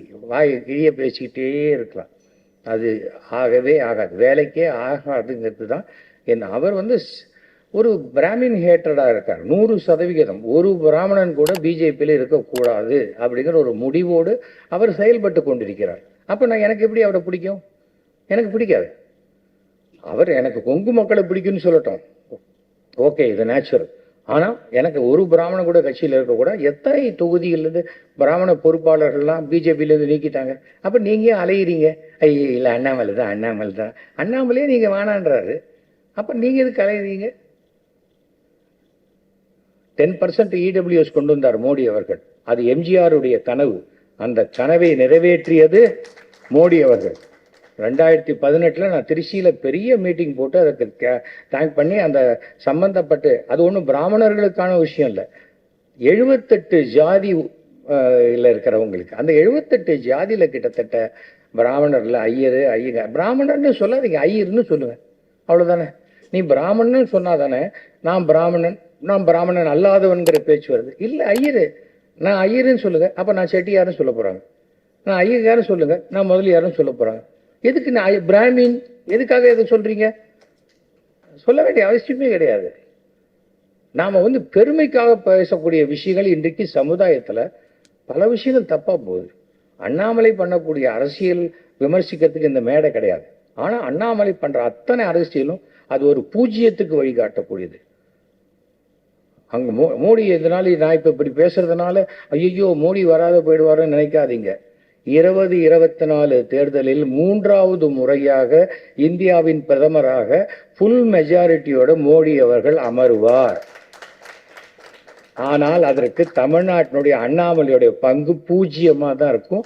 ஏன்னா அண்ணாமலை தலைமையில் ஒரு சீட்டு கூட இங்கே ஜெயிக்காது. தேர்தல்ங்கிறது என்ன? மேத்தமெட்டிக்ஸ். 100% ஓட்டு, அதில் 30% ஓட்டு போடுறதில்ல, 70% தான் ஓட்டு போடுறாங்க. அந்த 70% ஓட்டு போடுறவங்கள யார்? 35% வந்து ஏடிஎம்கே, சரி 32% டிஎம்கே, இதையை மாற்றி வச்சுக்காங்க. இவங்க 35%, அவங்க 32%, பாக்கி இருக்கிற 8-10% கூட்டிக்காங்க. அது அந்த 70 வந்து 80%ஆகவே வச்சுக்கிட்டா கூட அதில் எல்லாரும் இருக்காங்க. சீமானு, கமலஹாசன், அவர் இவர் எல்லாருமே இருக்காங்க. கம்யூனிஸ்ட்டு, காங்கிரஸ் எல்லாருமே இருக்காங்க. அப்போது நான் 33, நான் வெறும் 3% தான் இருக்கேன் அப்படின்னு தமிழ்நாட்டில் இன்று வரை இருக்கக்கூடிய பாரதிய ஜனதா அண்ணாமலை தலைமையில் நான் 15% ஆகிட்டேன், 20% ஆகிட்டேன்னா அவருக்கு எங்கே ஏலியன் வழியாக வேற எங்கேருந்தாவது ஓட்டு கொண்டுருவாங்களா? இங்கே இருக்கிறவங்க அப்போ என்ன பண்ணணும்? அப்போ இவர் வந்து 3% 15% ஆகுது அப்படின்னு சொன்னால் டிஎம்கேலேருந்து 10% வரணும், இல்லைன்னா ஏடிஎம்கேலேருந்து 10% வரணும். எங்கே வந்திருக்காங்க? தவறு வந்து அதனால தான் கூட்டணி அமைக்கிறாங்க. எத்தனை விஷயமாக இருந்தாலும் திமுக அந்த கூட்டணியில் ரொம்ப ஸ்ட்ராங்காக இருப்பாங்க. அதிமுக ஒழுங்காக இருந்தாங்க, நல்லா இருந்தாங்க. ஆனால் அதிமுக கூட்டணி இருக்கக்கூடாதுன்னு போன மார்ச் மாதமே டிசைட் பண்ணிட்டார் அண்ணாமலை. ஏன்னா கொங்குல நான் ஒத்தந்தான் தலைவனாக இருக்கணும், எனக்கு போட்டியாக இபிஎஸ் போன்றவர்கள் இருக்கக்கூடாது அப்படின்னு அவர் தீர்மானித்தார். அதை இவர் தீர்மானிச்ச போகிறோமா? ஜனங்கன்னா தீர்மானிக்கணும். ஓபிஎஸ் முதலமைச்சராக இருந்துட்டார், அண்ணாமலை முதலமைச்சர் ஆகணுங்கிற கனவுல இருக்கிறவர். கொஞ்சம் லேசாக தண்ணி தெளிச்சா கனவு போயிடும், அது வேற விஷயம். அது ஆனால் இது வந்து புரிஞ்சுக்கணும், ஜனங்களுக்கு என்ன வேணும் அதை நான் செய்யறேன்னு சொல்லணும். இதோ ஸ்ரீரங்கம் கோவில் வாசல்ல அந்த பெரியார் சிலையை பிஜேபி தமிழ்நாட்டில் ஆட்சிக்கு வந்தால் நீக்கிடுவோம். என்ன மறைமுகமாக என்ன சொல்ல வர்றாரு? அதை ஆயுஷ்க்கு நீக்க முடியாதுங்கிறாரா? ஃபஸ்ட்டு நான் என்ன சொல்கிறேன், உனக்கு ஒரு கொள்கை பிடிக்கலாம், இன்னொருத்தருக்கு இன்னொரு கொள்கையை பிடிக்கலாம். உனக்கு ஒரு தலைவர் பிடிக்கலாம், இன்னொருத்தருக்கு இன்னொரு தலைவர் பிடிக்கலாம். நான் திராவிட கழகத்தினுடைய எந்த கொள்கையும் நான் ஏற்றுக்கொள்ள மாட்டேன். அவங்க பூனல் அறுக்கிறேன்னு சொன்னாங்க, அடுத்து 10 ரூபா தான் நான் வேற பூனல் வாங்கி போட்டுக்கிறேன். நக்கர நாய்க்கு செக்குக்கும் சிவலிங்கத்துக்கும் வித்தியாசம் தெரியுமா? ராமானுஜர் 1000 பேருக்கு பூனல் போட்டாருன்னா அதுக்காக ராஜ்பவனில் போட்டால் அதே பூனல் அதே வேல்யூ ஆகிடுமா? எல்லா இடத்துலையும் அரசியல் பண்ணக்கூடாது. சேகரட் திங். அது பூனல்ங்கிறது வந்து ஒரு தந்தை தன்னுடைய மகனுக்கு உபதேசம் பண்ணி பண்ணக்கூடிய ஒரு விஷயத்த நான் போடுறேன், இது என்னது? இது சரியான ஒரு விஷயம் இல்லை. That's not right. சமஷ்டி பூனல்னு போடுவாங்க, அந்த சமஷ்டி பூனல்ல கூட அந்த குழந்தையினுடைய பெற்றோர் தான் பூனல் போடுவாங்க. சமஷ்டி பூனல் போடுற எல்லாரும் வந்து இந்த ஆளுக்கு ஒரு பூனல் எடுத்து மாட்டிக்காங்கன்னு சொல்ல மாட்டாங்க. அதாவது எதையுமே தெரியாம எதையோ பண்றது என்னத்துக்கு இது? இதெல்லாம் என்னதுக்காக? நான் என்ன சொல்றேன், பெரியார் சொல்லிட்டார், ஓகே சொல்லிட்டார், ஓகே. ஸ்ரீரங்கம் கோவில் அங்கே இருக்கு, அங்கேருந்து 1 கிலோமீட்டர் தள்ளி இந்த ஸ்டாச்சு இருக்கு. நீ எந்த நோர்க்கட்லேருந்து பார்த்தாலும் நேர்கோட தெரியும், வேற ஆங்கிளில் வச்சா கோணம்லாம் தெரியும், இப்படி தெரியும், எப்படி வேணால் தெரியும். இருந்துட்டு போட்டோம். நான் ஸ்ரீரங்கம் போகிறது ஸ்ரீரங்க பெருமானை தரிசிப்பதற்காகத்தானே ஒழிய வழியில் இருக்கிற என்ன கடை இருக்குது, யார் இருக்காங்க, என்ன வீடு இருக்குதுன்னா நான் பார்க்கறது கிடையாது. அதே போல் கோயிலுக்குள்ளே போனால் என்ன பிரசாதம் கிடைக்கும்னு நான் அலைய மாட்டேன், நேராக பெருமாளை பார்க்க முடியும் தான் நான் போவேன். எத்தனை பேர் கோயிலுக்கு போகிறீங்க? அத்தனை சன்னதிக்கு எத்தனை பேர் போகிறீங்க? மெயின் டெய்ட்டியை பார்க்குறோம் வரோம் இல்லையா, பெருமாளை பார்க்குறோம், தாயாரை பார்க்குறோம் வரோம். எத்தனை உபதெய்வங்கள் இருக்குது, பார்க்குறது இல்லையே. டைம் ஆச்சுப்பா, போகணும், பஸ்ஸு போகணும், என்ன நம்ம அவசரத்துக்கு. இன்றைக்கி பாதி பேர் நம்முடைய பிராமணர்களில் ஒரு 70 வயசு 65 வயசுக்கு மேலே ஆனவர்கள் 98% பேர் அவர்கள் அத்தனை கோயில்லையும் அவங்க வீட்டில் உட்காந்து சங்கரா டிவியில் தான் பார்த்துட்டு இருக்காங்க. இதுதான் உண்மை. அப்புறம் ஏன் அடிச்சுக்கிறீங்க? அங்கே போய் நீங்கள் ஏன் அடிச்சுக்கிறீங்க? அது அண்ணாமலை ஏதோ பாலிடிக்ஸ் பண்ணுறாரு, அந்த பாலிடிக்ஸில் நீங்கள் ஏன் சேர்ந்து குரல் கொடுக்குறீங்க? எனக்கு உடன்பாடு இல்லை. சரி, தந்தை பெரியார் ஆட்சி நடத்துகிறோம் திமுக சொல்கிறாங்க, அதிமுகவும் சொல்கிறாங்க, எல்லாரும் தான் சொல்கிறாங்க. இடபிள்யூஎஸ் கொடுக்கக்கூடாது, அது திமுகவும் கொடுக்க மாட்டேங்குது, அதிமுகவும் கொடுக்க மாட்டேங்குது. அதிமுக என்பது ஜெயலலிதா எம்ஜிஆர் இருந்தபோது இருந்த கட்சி வேற, இப்போ இருக்கிற அதிமுக என்பது வேற. ஓகேயா? அதே போல இப்போ இருக்கிற தமிழ்நாட்டு பிஜேபி, பாஜக, அண்ணாமலை இருக்கும்போது இது வேற. 261 கிரிமினல் குற்றவாளிகளை சேர்த்திருக்காங்க. அந்த அதுக்கு நமக்கு பெருமையா? நம்ம நேர்மையாக வாழறோம், நம்ம யார் வம்புக்கும் போகிறதில்ல, எந்த எஃப்ஐஆரும் நம்ம மேலே இல்லை அப்படின்னு நினைக்கிறவங்க 261 கிரிமினல் குற்றவாளிகள் இருக்கிற ஒரு இடத்துல போய் நான் பெருமையாக போய் நிற்க முடியுமா? எதுக்கு நிற்கணும்? என்ன மரியாதை கிடைக்கும் நமக்கு? சரியாவே வராது. நீங்கள் அதை தெரிஞ்சுக்கங்க. எவ்வளவு சிறந்த கட்சியாக இருந்தாலும் உன்னுடைய தொகுதியில் நிற்கக்கூடிய அந்த வேட்பாளர் யோக்கியமானவனாக, நேர்மையானவனாக, ஒழுக்கமானவனாக இருந்தால் அவனுக்கு நீங்க ஓட்டு போடணும். சில பேர் சொல்லுவாங்க, நான் கழுதியை நிற்க வச்சா கூட ஜெயிக்கும். கழுதை ஜெயிக்கும், அப்புறம் நீ பேப்பர் கொடுத்தா அந்த பேப்பரை தின்னுட்டு போயிடும். அந்த மனுவுக்கு வேலை செய்யாது அந்த கழுதை. அதை நல்லா தெரிஞ்சுக்கணும். நான் 2006 மயிலாப்பூரில் நான் வந்து அப்போசிஷன் பார்ட்டி எம்எல்ஏ. ஆனால் அதே சமயம் ஐயோ நான் சொன்னால் இது கவர்மெண்ட் கேட்காது அப்படின்னு சொல்லிட்டு 5 வருஷம் நான் ஒதுங்கலையே. பார்க்க வேண்டியவங்களை பார்த்தேன், என் தொகுதிக்கு வேணுங்கிறது தான் செஞ்சேன். ஆனால் அப்போ கூட எந்த மினிஸ்ட்ரியாவது பார்த்து ₹1 வேலை எனக்கு சாதகமாக செஞ்சேன்னு இன்னி வரைக்கும் சொல்லுங்க. அதே மினிஸ்டர்ஸ் தான் இருக்காங்க இன்னைக்கு. நான் என் உழைப்பு, என் சம்பாத்தியம் எல்லாம் என்னுடைய சினிமா நடிப்பு, நாடக நடிப்பு, சவுண்ட் ரெக்கார்டிங் அப்படி வந்ததே ஒழிய அரசியல்ல ஒரு பைசா வரல. ஆனா இன்னைக்கு நான் பெருமையாக இருக்கேன். நான் இன்னைக்கு வந்து அரசாங்க பென்ஷன் வாங்கக்கூடிய ஒரு கௌரவமான ஒரு விஷயமா இருக்கேன். அது கூட எனக்கு வந்தபோது, சம்பளம் வந்தபோது கூட இலங்கை தமிழர்கள் மறுவாழ்வுக்காக என்னுடைய சம்பளத்தை ஒரு மாதம் அப்போ இருக்கிற சிஎம் கலைஞர்கிட்ட கொடுத்துட்டு வந்தேன். நாம் வந்து புரோட்டோகால் படி ரெஸ்பெக்ட் கொடுக்கணும், அவ்வளோதான். பர்சனாலிட்டி படி அவசியம் இல்லை. திராவிட கழகம் ஒன்று பேசுதா, திராவிட கழகம் என்ன வேணால் பேசுவாங்க. ஆனால் அவங்க என்றைக்குமே தேர்தலில் நிற்க போகிறதில்ல. அப்புறம் தேர்தலில் நிற்காதவங்களை நீங்கள் ஏன் கவுண்ட் பண்ணுறீங்க? தேர்தலில் நிற்கிறவங்க என்ன சொல்கிறாங்க? சரி, சிஎம் உங்களுக்கு இந்துக்களுக்கு விஷ் பண்ணல, என்ன ஆகிட போகுது? நீங்களே நம்ம கம்யூனிட்டிலேயே எத்தனை பேர் ஒரு ஃபங்க்ஷனுக்கு போகிறோம், சில பேரை நம்மளை விட்டுடுறாங்க, சில பேர் போகிறோம், சில பேர் கூப்பிடல. அதுக்காக நம்ம உறவை முடிச்சுக்கிறோமா? நமக்கு விஷ் பண்ணால் சந்தோஷம், விஷ் பண்ணலையா ரொம்ப சந்தோஷம், அவ்வளோதான், போங்க. நம்ம ப்ரியாரிட்டி என்ன? தமிழகத்தில் தந்தை பெரியார் சொன்னார், அந்த ஆட்சி தான் நடக்குதுன்னு சொல்கிறாங்க இல்லையா? அவர்கள் என்ன சொன்னாங்க? ஜாதிகளுக்கு ஏற்ப, தலைகளுக்கு ஏற்ப இடஒதுக்கீடு தரப்பட வேண்டும்னு தந்தை பெரியார் சொன்னார். அப்போ நம்ம 3% இருக்கோம். அப்போ இந்த 3% இந்த ஐயரு, ஐயங்காரு, நம்ம எல்லாரும் இருக்காங்க இல்லையா, பிராமணர்கள். இந்த பிராமணர்களுக்கு 7 சீட்டு ரெப்ரசன்டேஷன் அசம்பிளியில் வேணுமா வேண்டாமா? அதை நீங்கள் சொல்லுங்க, சொல்லுங்க. வேணுமா வேண்டாமா? ஒரு எம்பி, 7 எம்எல்ஏ வேணுமா?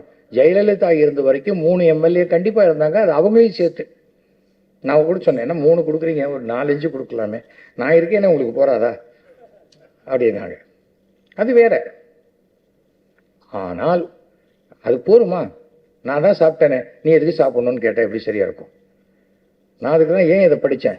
இதை அத்தனை தொகுதியில் நம்ம டிசைடிங் அத்தாரிட்டியாக இருந்துட்டு ஏன் கெஞ்சறீங்க? அரசியல் அங்கீகாரம் இல்லாத வரைக்கும் எந்த ஜாதிக்கும் மரியாதை கிடையாது. அதை நீங்க நல்லா தெரிஞ்சுக்கணும். இவங்க ஒன்று சேர மாட்டாங்க. ஏன் ஒன்று சேர மாட்டாங்க? விஸ்வகர்மா எவ்வளோ பேர் இருக்காங்க தெரியுமா? இப்போ அவங்க தனியாக ஒரு அமைப்பு ஆரம்பித்து அவங்க கட்சியாக மாற்றுறதுக்கு முயற்சி பண்ணிட்டு இருக்காங்க. மீனவர்கள், இன்னைக்கு மீனவர் சங்க தலைவர் இங்கே வந்து அன்பழகனார் பேசுறதா இருந்து லாஸ்ட் மினிட்ல அவங்க ஃபேமிலியில் ஒரு நிச்சயதார்த்தம், அதுவும் இங்கே இல்லை, பன்ருட்டிக்கிட்ட அவர் போயிட்டார். எங்கிட்ட சொன்னார், சார் இல்லை பரவாயில்ல சார், நீங்கள் சும்மா ஜஸ்ட் லைக் தட் ஒரு 5 மினிட்ஸ் வரணும். ஏன்னா நாம் ஒத்துமையாக இருக்கணும்னு நம்மளே பேசிக்கிறத விட மற்ற ஜாதிக்காரர்கள் 2 பேர் வந்து பேசினா நல்லாயிருக்கும். தேவநாதனும் அப்படி தான் வரேன்னு சொன்னார். அவருக்கு இது, அவரும் வந்து இப்போ எலெக்ஷன் இருக்கிறதுனால இன்றைக்கி திடீர்னு வெளியூரில் போய் ஸ்ட்ரக் ஆகிட்டார், வர முடியலன்னு எனக்கு 5:30 மணிக்கு சொன்னார். சரி, ஓகே, நோ பரவாயில்ல. ஏன்னா அவங்கள்ட்ட நம்ம வெல்விஷர்ஸ், நமக்கு யாருமே விரோதி. தேவேந்திர குல வேளாளர் எவ்வளோ பேர் இருக்காங்க.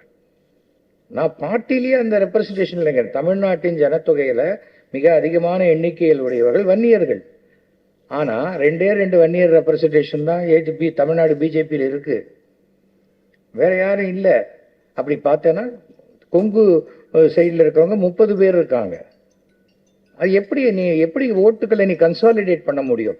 அந்தந்த ஏரியாவில் இருக்கக்கூடிய அந்தந்த ஜாதி பிரபலங்கள் தான் அந்த ஓட்டுகளை சேர்க்க முடியும். அதைத்தான் செய்யணும்ட்டு இந்த ஏஎம்கே, இந்த அந்தனர் முன்னேற்ற கழகம் சொல்லிக்கிட்டு இருக்காங்க. என்ன பண்றாங்க தெரியல. அவங்க இன்னைக்கு இங்க வராததே எனக்கு மிக வருத்தமான ஒரு விஷயம். ஏனென்றால் எந்த ஒரு கட்சின்னு ஒருத்தன் ஆரம்பிச்சுட்டா ஒரு ஓட்டும் முக்கியம்னு நினைச்சாதான் அவங்க ஜெயிக்க முடியுமே தவிர இல்லைன்னா ஜெயிக்கவே முடியாது. 100%. அதுவும் அங்க ஒரு ஆயா இருக்குது பாரு, ஒரு வணக்கம் சொல்லு. வணக்கம் வணக்கம் வணக்கம். இதோ அங்க ஒரு ஆயா பாரு, இதோ நானே வரேன். ஓடுறாங்கல்ல, இன்னைக்கு எவ்வளவு பேர் ஓடுறாங்கல்ல. நமக்காக கூட்டம் வருது வேற, இல்லைன்னா நடைப்பயணம் மாதிரி கூட்டமா இருக்கிற போட்டில் நடந்துட்டு ஒரு செல்போன்ல போட்டோ எடுக்கிறது வேற. பத்தியா என்னை சுத்தி எவ்வளவு கூட்டம் இருக்குது, இப்பதானே கூட்டத்துக்குள்ள பூந்து வந்து நின்ன அப்படின்றாங்க. ஒரு நாளைக்கு 2 கிலோமீட்டர் நடக்கிறதெல்லாம் ஒரு நடைப்பயணமா? டயபெட்டிஸ்காரனே 10 கிலோமீட்டர் நடக்கிறாங்க. ஃபர்ஸ்ட் ஆஃப் ஆல் யாரை ஏமாத்துறாங்க? நரேந்திர மோடி அவர்களை ஏமாற்றுவதை என்னால் பொறுத்து கொள்ள முடியாது. இதான் உண்மை. அவர் பாட்டுக்கு 22 மணி நேரம் ஒர்க் பண்றாரு, 1 மணி நேரம் யோகா பண்ண, மறுபடியும் 22 மணி நேரம் ஒர்க் பண்றாரு. ஆனால் என்ன அடிப்படையாக இந்த 2024 தேர்தல் தமிழ்நாட்டில் எந்த மாறுதலையும் உண்டு பண்ணாது. ஏன்னா தமிழ்நாட்டில் எந்த ஆட்சி மாற்றமும் நடக்க போவதில்லை. நான் சொல்றதெல்லாம் யதார்த்தம். இது உடனே அவனுக்கு சொம்பு தூக்குறியா, இங்க வந்து கக்கூஸ் கழுவ போறியான்னு கேட்கறவங்களுக்குலாம் இந்த பதிலே கிடையாது. ஏன்னா இந்த கக்கூஸ் கழுவ போறியான்னு கேட்கறவன் அவன் மூளை முழுக்க கக்கூஸ் இருக்கிறதுனால தான் அதே சிந்தனையா இருப்பான். அதை பற்றி நம்ம பதில் சொல்ல முடியாது. இப்போ 1.5 கோடி பேருக்கு கிட்டத்தட்ட 1000 ரூபா கொடுக்குறாங்க. அப்போ 1.5 கோடி ஓட்டு நிச்சயமாயிடுச்சா? அவங்க என்ன நினைப்பாங்க, ஐயோ மாசம் 1000 ரூபா கொடுக்குறாங்களே, இப்போ நம்ம மாத்தி கீத்தி ஓட்டு போட்டா அது நின்று போயிடுச்சுன்னா யோசிப்பாங்களே மாட்டாங்களா? 2026 வரைக்கும் நம்ம 33,000 ரூபா வருது, நம்ம ஏன்பா விடணும்? இது யதார்த்தமான ஒரு விஷயம். சுனாமி நிவாரண நிதி கொடுத்தாங்க தெரியுமா? ஊட்டியில கொடுத்தாங்க, ஊட்டியிலையும் கொடுத்தாங்க. ஊட்டியில இன்னும் கடல் வந்து நான் பார்க்கல, ஆனா ஊட்டியில கொடுத்தாங்க. ஏன் கொடுத்தாங்க? அது ஒரு நிவாரண உதவிங்கிற பேர்ல மக்களை கவரக்கூடிய ஒரு ஸ்கீம், அவ்வளவுதான். இது எல்லா கட்சியும் அப்படித்தான். இலவசமே கொடுக்க கூடாதுன்னு சொன்னாங்க தமிழ்நாடு பாஜக. இன்னைக்கு நார்த் இந்தியா எலெக்ஷன்ல நான் 450 ரூபாய்க்கு கேஸ் கொடுக்குறேன்ற அதே பொதுவாகவே நேரடியாக மக்களுக்கு இங்கேயே அங்கேயே மோடி அனௌன்ஸ் பண்ணி இங்கே வந்துருச்சுன்னா சரியா போச்சு. நமக்கு என்ன வேணும், நம்ம மேட்டர் தான் நாம இப்போ பார்க்கணும். இன்னைக்கு 2 சாய்ஸ். நான் இப்போ சமீபத்தில் மாண்புமிகு தமிழக முதலமைச்சருக்கு ஒரு கடிதம் போட்டேன். ஆந்திரா, கர்நாடகா, தெலுங்கானா 3த்துலையுமே பிராமணர் நல வாரியம் அப்படின்னு ஆரம்பிச்சு ஒரு வருஷத்துக்கு 50 கோடி ரூபாய், அதாவது ஏழை பிராமணர்கள் கல்வி, அவர்களுடைய வேலை வாய்ப்பு எல்லாவற்றுக்கும் ஆரம்பிச்சு நடத்துறாங்க. அதை நீங்க செய்யுங்க. நீங்க எல்லாருக்கும் நான் தானே முதலமைச்சர்னு சொல்றீங்க, நீங்க இதை செய்யணும் அப்படின்னு சொல்லி ஒரு லெட்டர் கொடுத்துருக்கேன். நான் தமிழக முதலமைச்சர் அவர்களுக்கு கொடுத்துருக்கேன். அதே போல இந்த இடபிள்யூஎஸ் என்பது ஏற்கனவே 69% இருக்கு. அதுல எதுவுமே கைய வைக்கல. ஒரு காலேஜில் 100 சீட்டு இருந்ததுன்னா தனியாக இந்த இடபிள்யூஎஸ்க்காக 10 சீட்டு ஒதுக்கப்படுகிறது. அந்த 10 சீட்டு கொடுக்கறதுல என்ன இருக்கு? இப்ப ஜாதி சர்டிபிகேட் கொடுக்க மாட்டேன்னு சொன்னாங்க, அதை இப்போ கொடுக்க ஆரம்பிச்சிட்டாங்க, ஜாதி சர்டிபிகேட் கொடுக்குறாங்க. நான் என்ன சொல்றேன், ரிசர்வேஷன் வந்ததுடைய பர்பஸ் என்ன? வசதி வாய்ப்பு அற்றவர்களுக்கு வாய்ப்பு மறுக்கப்படக்கூடாது. அதேதான் சமூக நீதி எங்க ஆட்சின்னு சொல்றாங்கன்னா, சமூக நீதி என்ன? மேட்டையும் பள்ளத்தையும் சரிசமமாக்குறது தான் சமூக நீதி. அதுக்காக மேட்டை பள்ளமாக்கி பள்ளத்தை மேடாக்கிட்டா மறுபடியும் சமூக அநீதி. இன்றைக்கு தமிழகத்தில் பிராமணர்களுக்கு நடக்கக்கூடியது சமூக அநீதி.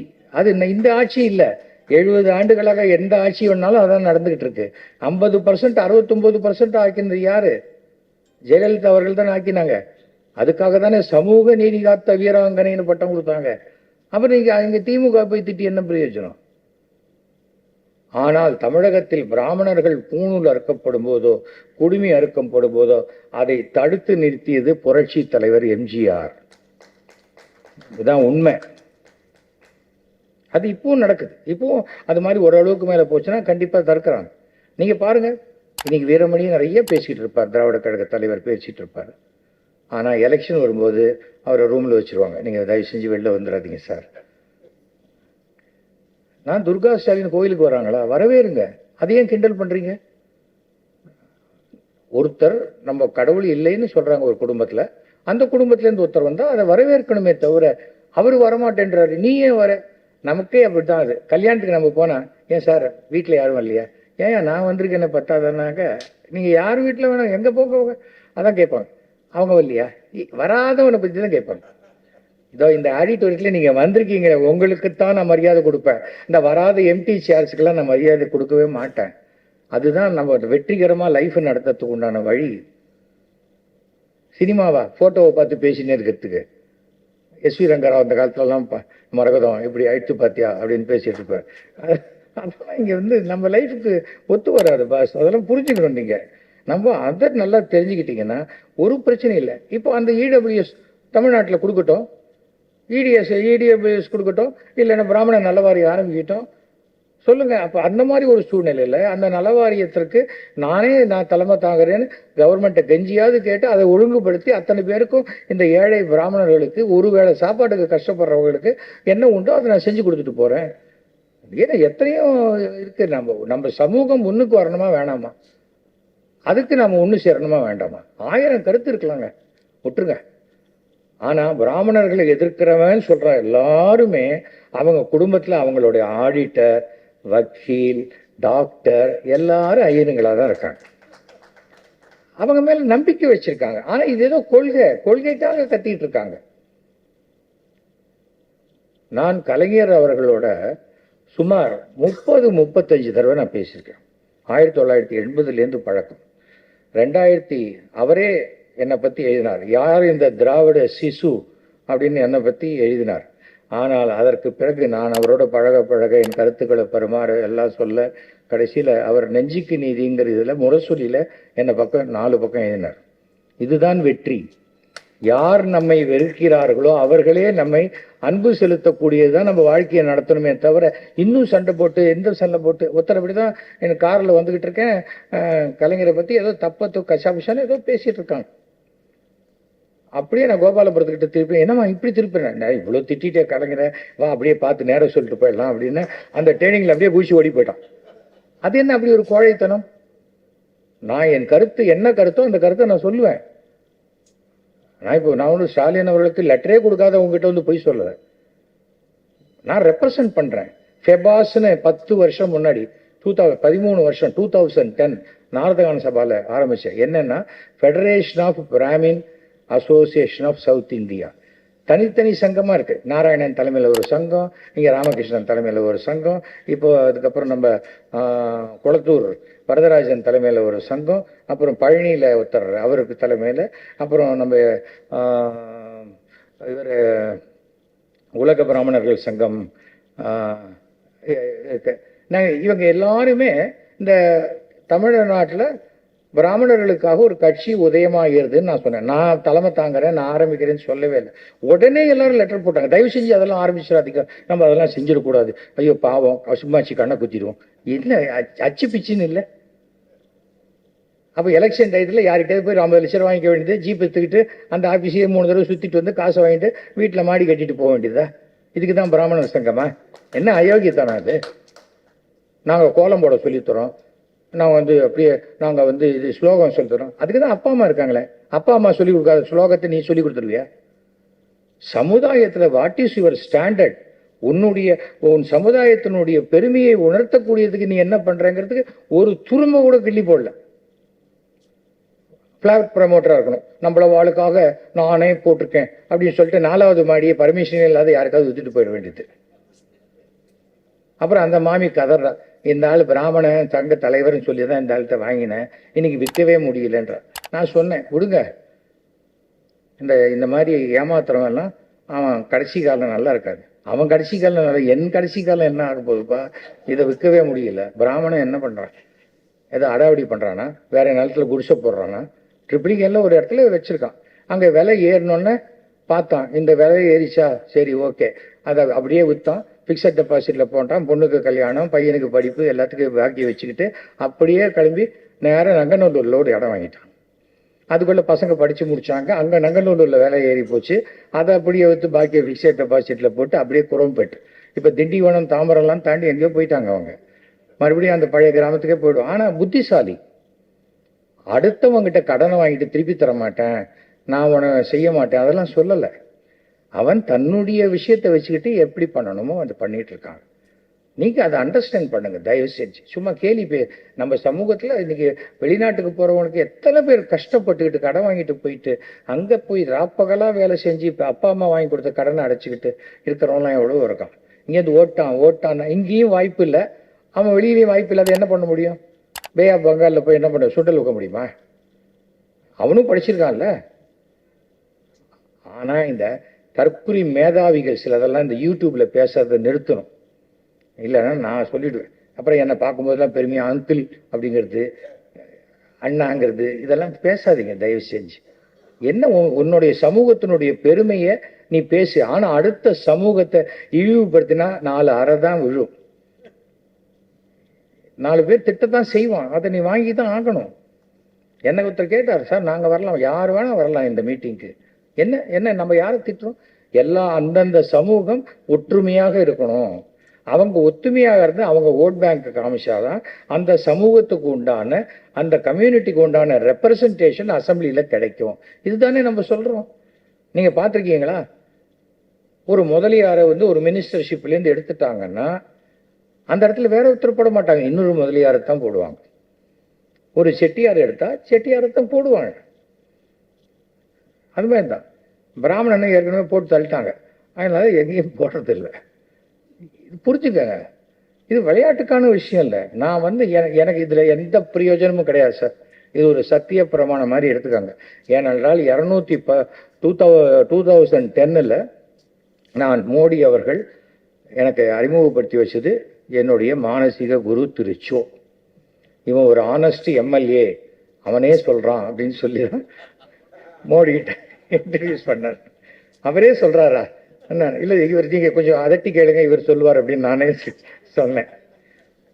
அந்த அப்போலேருந்து 2013 எலெக்ஷன் அதுக்கு முன்னாடி நான் சொன்னேன், நாஸ்டர்டாம் கருத்துப்படி அடுத்தது நீங்கள் தான் இந்தியாவுடைய பிரைம் மினிஸ்டர்னு சொன்னேன் 2011. அவர் சிரிச்சார், என்ன வாட் இஸ் திஸ் சேகர்ஜின்னு. அதுக்கு பிறகு நான் தொடர்ந்து அகமதாபாத் போனேன். போகும்போது பார்த்தா அந்த அகமதாபாத் வளர்ச்சி, அந்த பூகம்பத்தில் 1 லட்சம் கோடி ரூபாய்க்கு மேலே அப்படியே பூமிக்குள்ள போய் புதைஞ்சு போன ஒரு மாநிலம், இந்த மோடி அவர்களுடைய சிஎம் பர்ஃபார்மன்ஸுக்கு பிறகு 1 லட்சம் கோடி ரூபாய் ப்ளஸ்ஸில் வந்த ஒரே கவர்மெண்ட் இந்தியாவில் அவருடைய கவர்மெண்ட். அது அன்னைக்கு சொல்ல, இன்னைக்கு எனக்கு தெரியாது. இன்னைக்கு வேற சீஃப் மினிஸ்டர், எனக்கு அதை பற்றி ஒன்றும் தெரியாது. நான் எதற்காக இதெல்லாம் நான் சொல்கிறேன்னா, இது அது அப்போதான் சொன்னார், நீங்கள் அதே மாதிரி பிரைம் மினிஸ்டர் கேண்டிடேட் ஆனோன்னு நீங்கள் பிஜேபியில் ஜாயின் பண்ணுங்கன்னு சொன்னேன். நான் சொன்னேன், கட்சி இந்த நேஷ்னல் பார்ட்டியெல்லாம் சரியாக வராது எனக்கு. அவங்க ஆர்டிஸ்ட்டை மதிக்க மாட்டாங்க, தேர்தலில் கூட சரியாக யூஸ் பண்ணிக்க மாட்டாங்க. நான் 1991 நான் பிஜேபி சப்போர்ட்டராக தான் இருக்கேன். 2004 ஜெயலலிதா அவர்கள் கூப்பிட்ட பொழுது தமிழ்நாட்டில் பிஜேபி அதிமுக கூட்டணி அந்த தமிழ்நாடு பாண்டிச்சேரியில் 40க்கு 0 வந்தது, வாஷ் அவுட். அன்னைக்கு நான் லெட்டர் கொடுத்து ஜெயலலிதா அவர்கள் கூப்பிட்டதுனால நான் சேர்ந்தேன். நான் வெற்றிக்கு பின்னாடி ஓடுறவன் கிடையாது. ஆனால் இப்போ சொல்கிறேன், நீங்கள் சொல்கிறீங்க, நான் சேர்றேன். ஒரே ஒரு கண்டிஷன், இனி எந்த தேர்தலையும் நான் நிற்க மாட்டேன். நோ ப்ராப்ளம், அதெல்லாம் நான் பார்த்துக்கிறேன் அப்படின்னா. நான் அவர்கிட்ட எந்த தேர்தலையும் சொன்னதுக்காகத்தான் இன்னி வரைக்கும் நான் நடிகர் சங்க தேர்தலில் கூட நான் நிற்கல, ப்ரொடியூசர்ஸ் கவுன்சில் தேர்தலில் நிற்க மாட்டேன். எனக்கு போகிறோம். நான் ஒரு தடவை ஒரு லைஃப்பில் நான் ஒரு யோக்கியமான ஒரு சட்டமன்ற உறுப்பினராக என்னை நிரூபிச்சிட்டேன், அது போகிறோம்.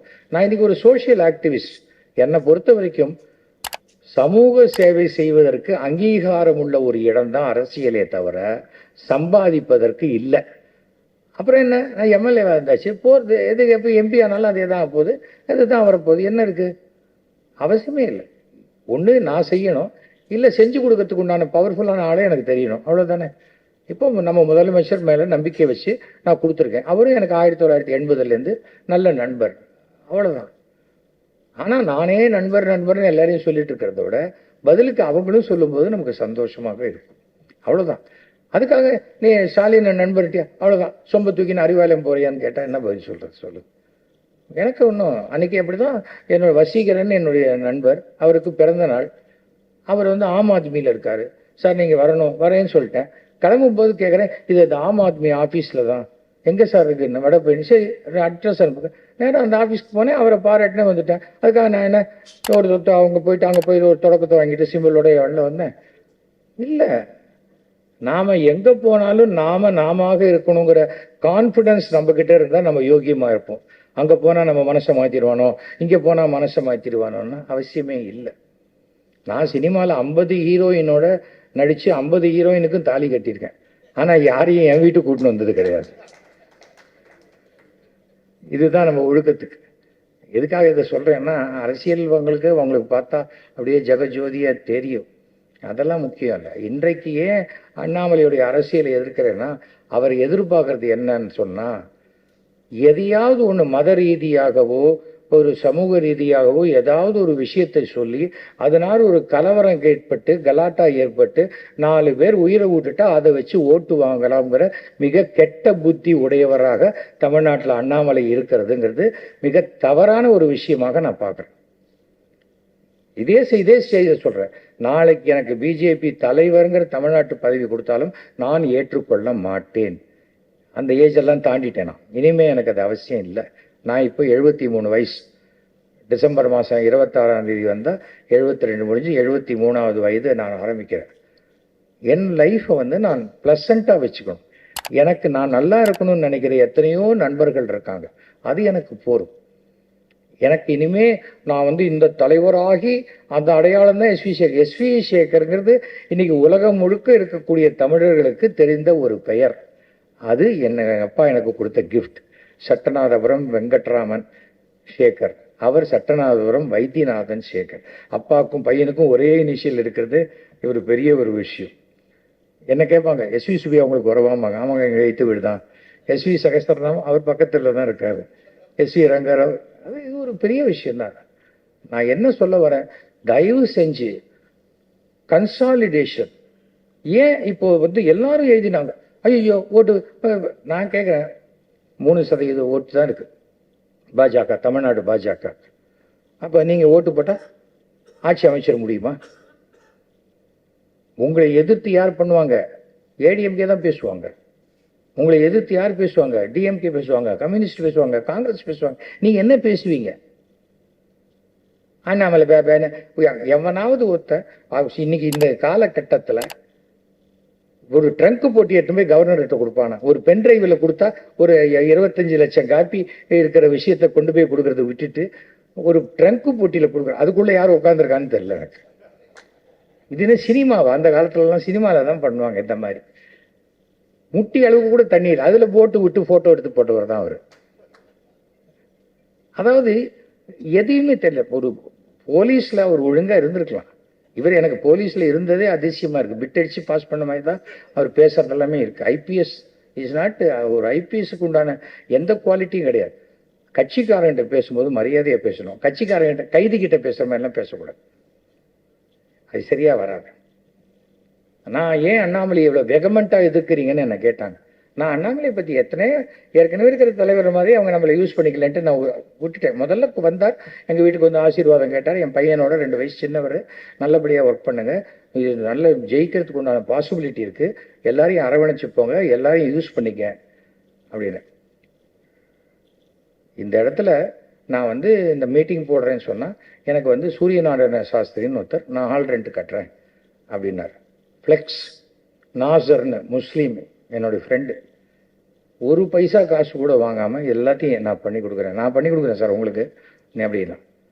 அப்போ அந்த ஒரு நட்பை நம்ம சம்பாதிக்கிறது தான் பெருசு. அதை தாண்டிதோ இந்த புதுக்கோட்டையிலேருந்து வந்திருக்காங்க, அங்கே எதுக்கு வரணும்? நான் நிஜமாவே நான் தாம்பரம் போகிறதுக்கே ரொம்ப யோசிப்பேன். அங்கேருந்து கிளம்பி வராங்கன்னா உங்களுக்கெல்லாம் நான் கையெடுத்து கும்பிட்றேன். ஏன்னா நாளைக்கு இந்த டேப், இந்த வீடியோ உலகம் முழுக்க போகும். இந்த கட்சி நீங்கள் ஆரம்பிங்க, நீங்கள் லீட் பண்ணுங்க, எத்தனை கோடி ரூபா வேணால் நாங்கள் ஃபண்டு தரோன்றாங்க. எதை நம்பி ஆரம்பிக்கிறது? நான் எப்படி லீட் பண்ண முடியும்? That is not right. அதே போல் அந்த மாதிரி ஆரம்பிக்கிறவங்களுக்கும் நான் சொல்கிறேன், தமிழ்நாட்டில் அவங்களுடைய எண்ணம் என்னன்னா, அந்த ஏஎம்கே அவருடைய எண்ணம் இந்த தொடர்ந்து இந்த 40 தொகுதி பாண்டிச்சேரி உள்பட 33 தொகுதியில் பிராமணர்களை கேட்கிறோம். பாக்கி அந்த ரிசர்வ்டு யார் நண்பர்களாக இருக்கட்டும். இப்போ எங்கிட்ட நிறைய பேர் பேசுகிறாங்க. நான் சொன்னேன், நீங்கள் தான் நிற்கணும், ஆனால் பிராமணர்களும் உங்களுக்கு ஓட்டு போட சொல்லுவோம் அப்படின்னு நான் சொல்லி 25,000 ரூபாய் செலவு. ஆனால் பிராமணர்கள் நிற்கக்கூடிய அத்தனை தொகுதியிலையும் பிராமணர்கள் நிற்கக்கூடிய வேட்பாளர்கள் சுதர்சன் ஐயங்கார், சக்கரவர்த்தி ஐயங்கார், சுந்தரேச ஐயர், ராஜசேகர் ஐயர் அப்படிங்கிற பேரில் நிற்கணும். இல்லைன்னு சொன்னால் நான் முன்சாமி அப்படின்னா 100 முன்சாமி அந்த இடத்துல போட்டுருவாங்க. சரியா வராது. தவிர இது ஓடி ஓடி போய் எங்கேயும் உழைக்க வேண்டியதே இல்லை. அந்தந்த ஏரியாவில் போய் அவர் 2000 ஓட்டுக்கு ஒரு தொகுதிக்கு உழைச்சாலே அது போகும். அதே சமயத்தில் இந்த பிராமணர்கள் அப்படிங்கிறது என்ன அப்படின்னா, எல்லாரையும் ஒன்று சேர்த்துக்கணும். நம்ம ஐயர், ஐயங்கார், தெலுங்கு பிராமணன், கன்னட பிராமணன், சௌராஷ்டிரா, மாத்வாஸ் எல்லாரையும் ஒன்று சேர்க்கணும். அதுதான் 3%. அந்த 3% நான் சேர்த்துக்க மாட்டேன்னா இப்படி. இன்னைக்கு ஆல் இண்டியாவிலேருந்து ஒரு சென்சஸ் வந்திருக்கு. ஆல் இண்டியாவிலேருந்து வந்த சென்சஸ் என்னன்னு பார்த்தீங்கன்னாக்க, இதில் இந்த தமிழ்நாட்டில் இந்தியா முழுக்க இருக்கிற பிராமணர்களை போட்டிருக்காங்க. இத்தனை பர்சன்ட் இதில் தமிழ்நாட்டில் 3%க்கு மேலேயே போட்டிருக்காங்க. தமிழ்நாட்டில் 3% தான் போட்டிருக்காங்க. கர்நாடகாவில் 4%, ஆந்திரா 4 to 5%, சத்தீஸ்கரில் 7%, வெஸ்ட் பெங்காலில் 8%, குஜராத்தில் 9%, ராஜஸ்தானில் 10%, மகாராஷ்டிராவில் 10%, டெல்லியில் 10%, உத்தரப்பிரதேஷ் 11%, இமாச்சலில் 20%, உத்தராஞ்சலில் 40%. ஏன் இத்தனை பேரும் ஒன்று சேரல? யாருக்கு நஷ்டம்? எனக்கு எந்த லாபமும் கிடையாது. இதை அப்படியே பலப்படுத்தி நீங்கள் எல்லாரும் ஒன்று சேர்ந்து உங்களுக்கு தலைமை ஏற்று, ஏன்னா என்னுடைய பேரம்பேத்திகள்லாம் பிரிட்டிஷ் கான்வென்ட்டில் படிக்கிறாங்க. நாளைக்கு கண்டிப்பாக என்னுடைய ஒரு பொண்ணு அமெரிக்காவில் செட்டில் ஆகிட்டா. அவள் பொண்ணு என் பேத்தி அங்கே இருக்கா. ஏதோ என்னுடைய பிரதர் இங்கே இருக்கான். அவன் பையன் இப்போ லண்டனில் ஒர்க் பண்ணுறான். நம்ம இது பக்கத்தலைக்கு பாயசம் கேட்குற மாதிரி இதை எப்படியாவது சேர்த்து நாம் தலைவராகி இது வழியாக நாம் ஏதாவது லாபம் சம்பாதிக்கலாம். இது அடிப்படையாக சராசரியான இந்த பிராமண சங்க தலைவருடைய எண்ணம்லாம் எனக்கு கிடையாது. ஒரு பிராமண சங்க தலைவர் அவர் இன்னும் வெயிலில் தான் இருக்காரு. 400 கோடி ரூபாய் ஸ்கேம் இருக்குது. நான் யார் பேரையும் சொல்ல விருப்பப்படுறது. நான் அன்னைக்கு ஃபெடரேஷனில் ஒன்று சேருங்க, ஒரு கொடையின் கீழே வாங்கன்னு இப்போ கூட சொன்னாங்க. உலக பிராமணர்கள் அமைப்புன்னு முதல் தடவை ஆரம்பித்து அவங்க கேரளாவில் போட்டபோது நான் போனேன். இந்த தடவை என்னன்னா நீங்கள் ஒன்றும் சொல்லவே இல்லையே. என்ன சொல்லணும்? நான் டெய்லி ஃபோன் பண்ணி வரேன்னு சொல்லணுமா? எவ்ரிபடி ஹஸ் காட் தேர் நீ யார் ப்ரோக்ராம் பண்ணுறாங்களோ அந்த ப்ரோக்ராம் பண்ணுறவங்களுக்கு தான் அந்த கன்சர்ன் இருக்கணும். இப்போ நான் என்னத்துக்கு இங்கேருந்து பாலக்காடுக்கு போயிட்டு ராத்திரி தெரிஞ்சு உட்கார்ந்து உங்களுக்கு ட்ராமா கொடுக்கலான்னு தான் நினச்சோம். கோயம்புத்தூரில் ஒருத்தர் கேட்டார், அவர் கொடுத்துட்டோம். அப்போ அவரையே பேச சொல்லுங்கன்ட்டேன்.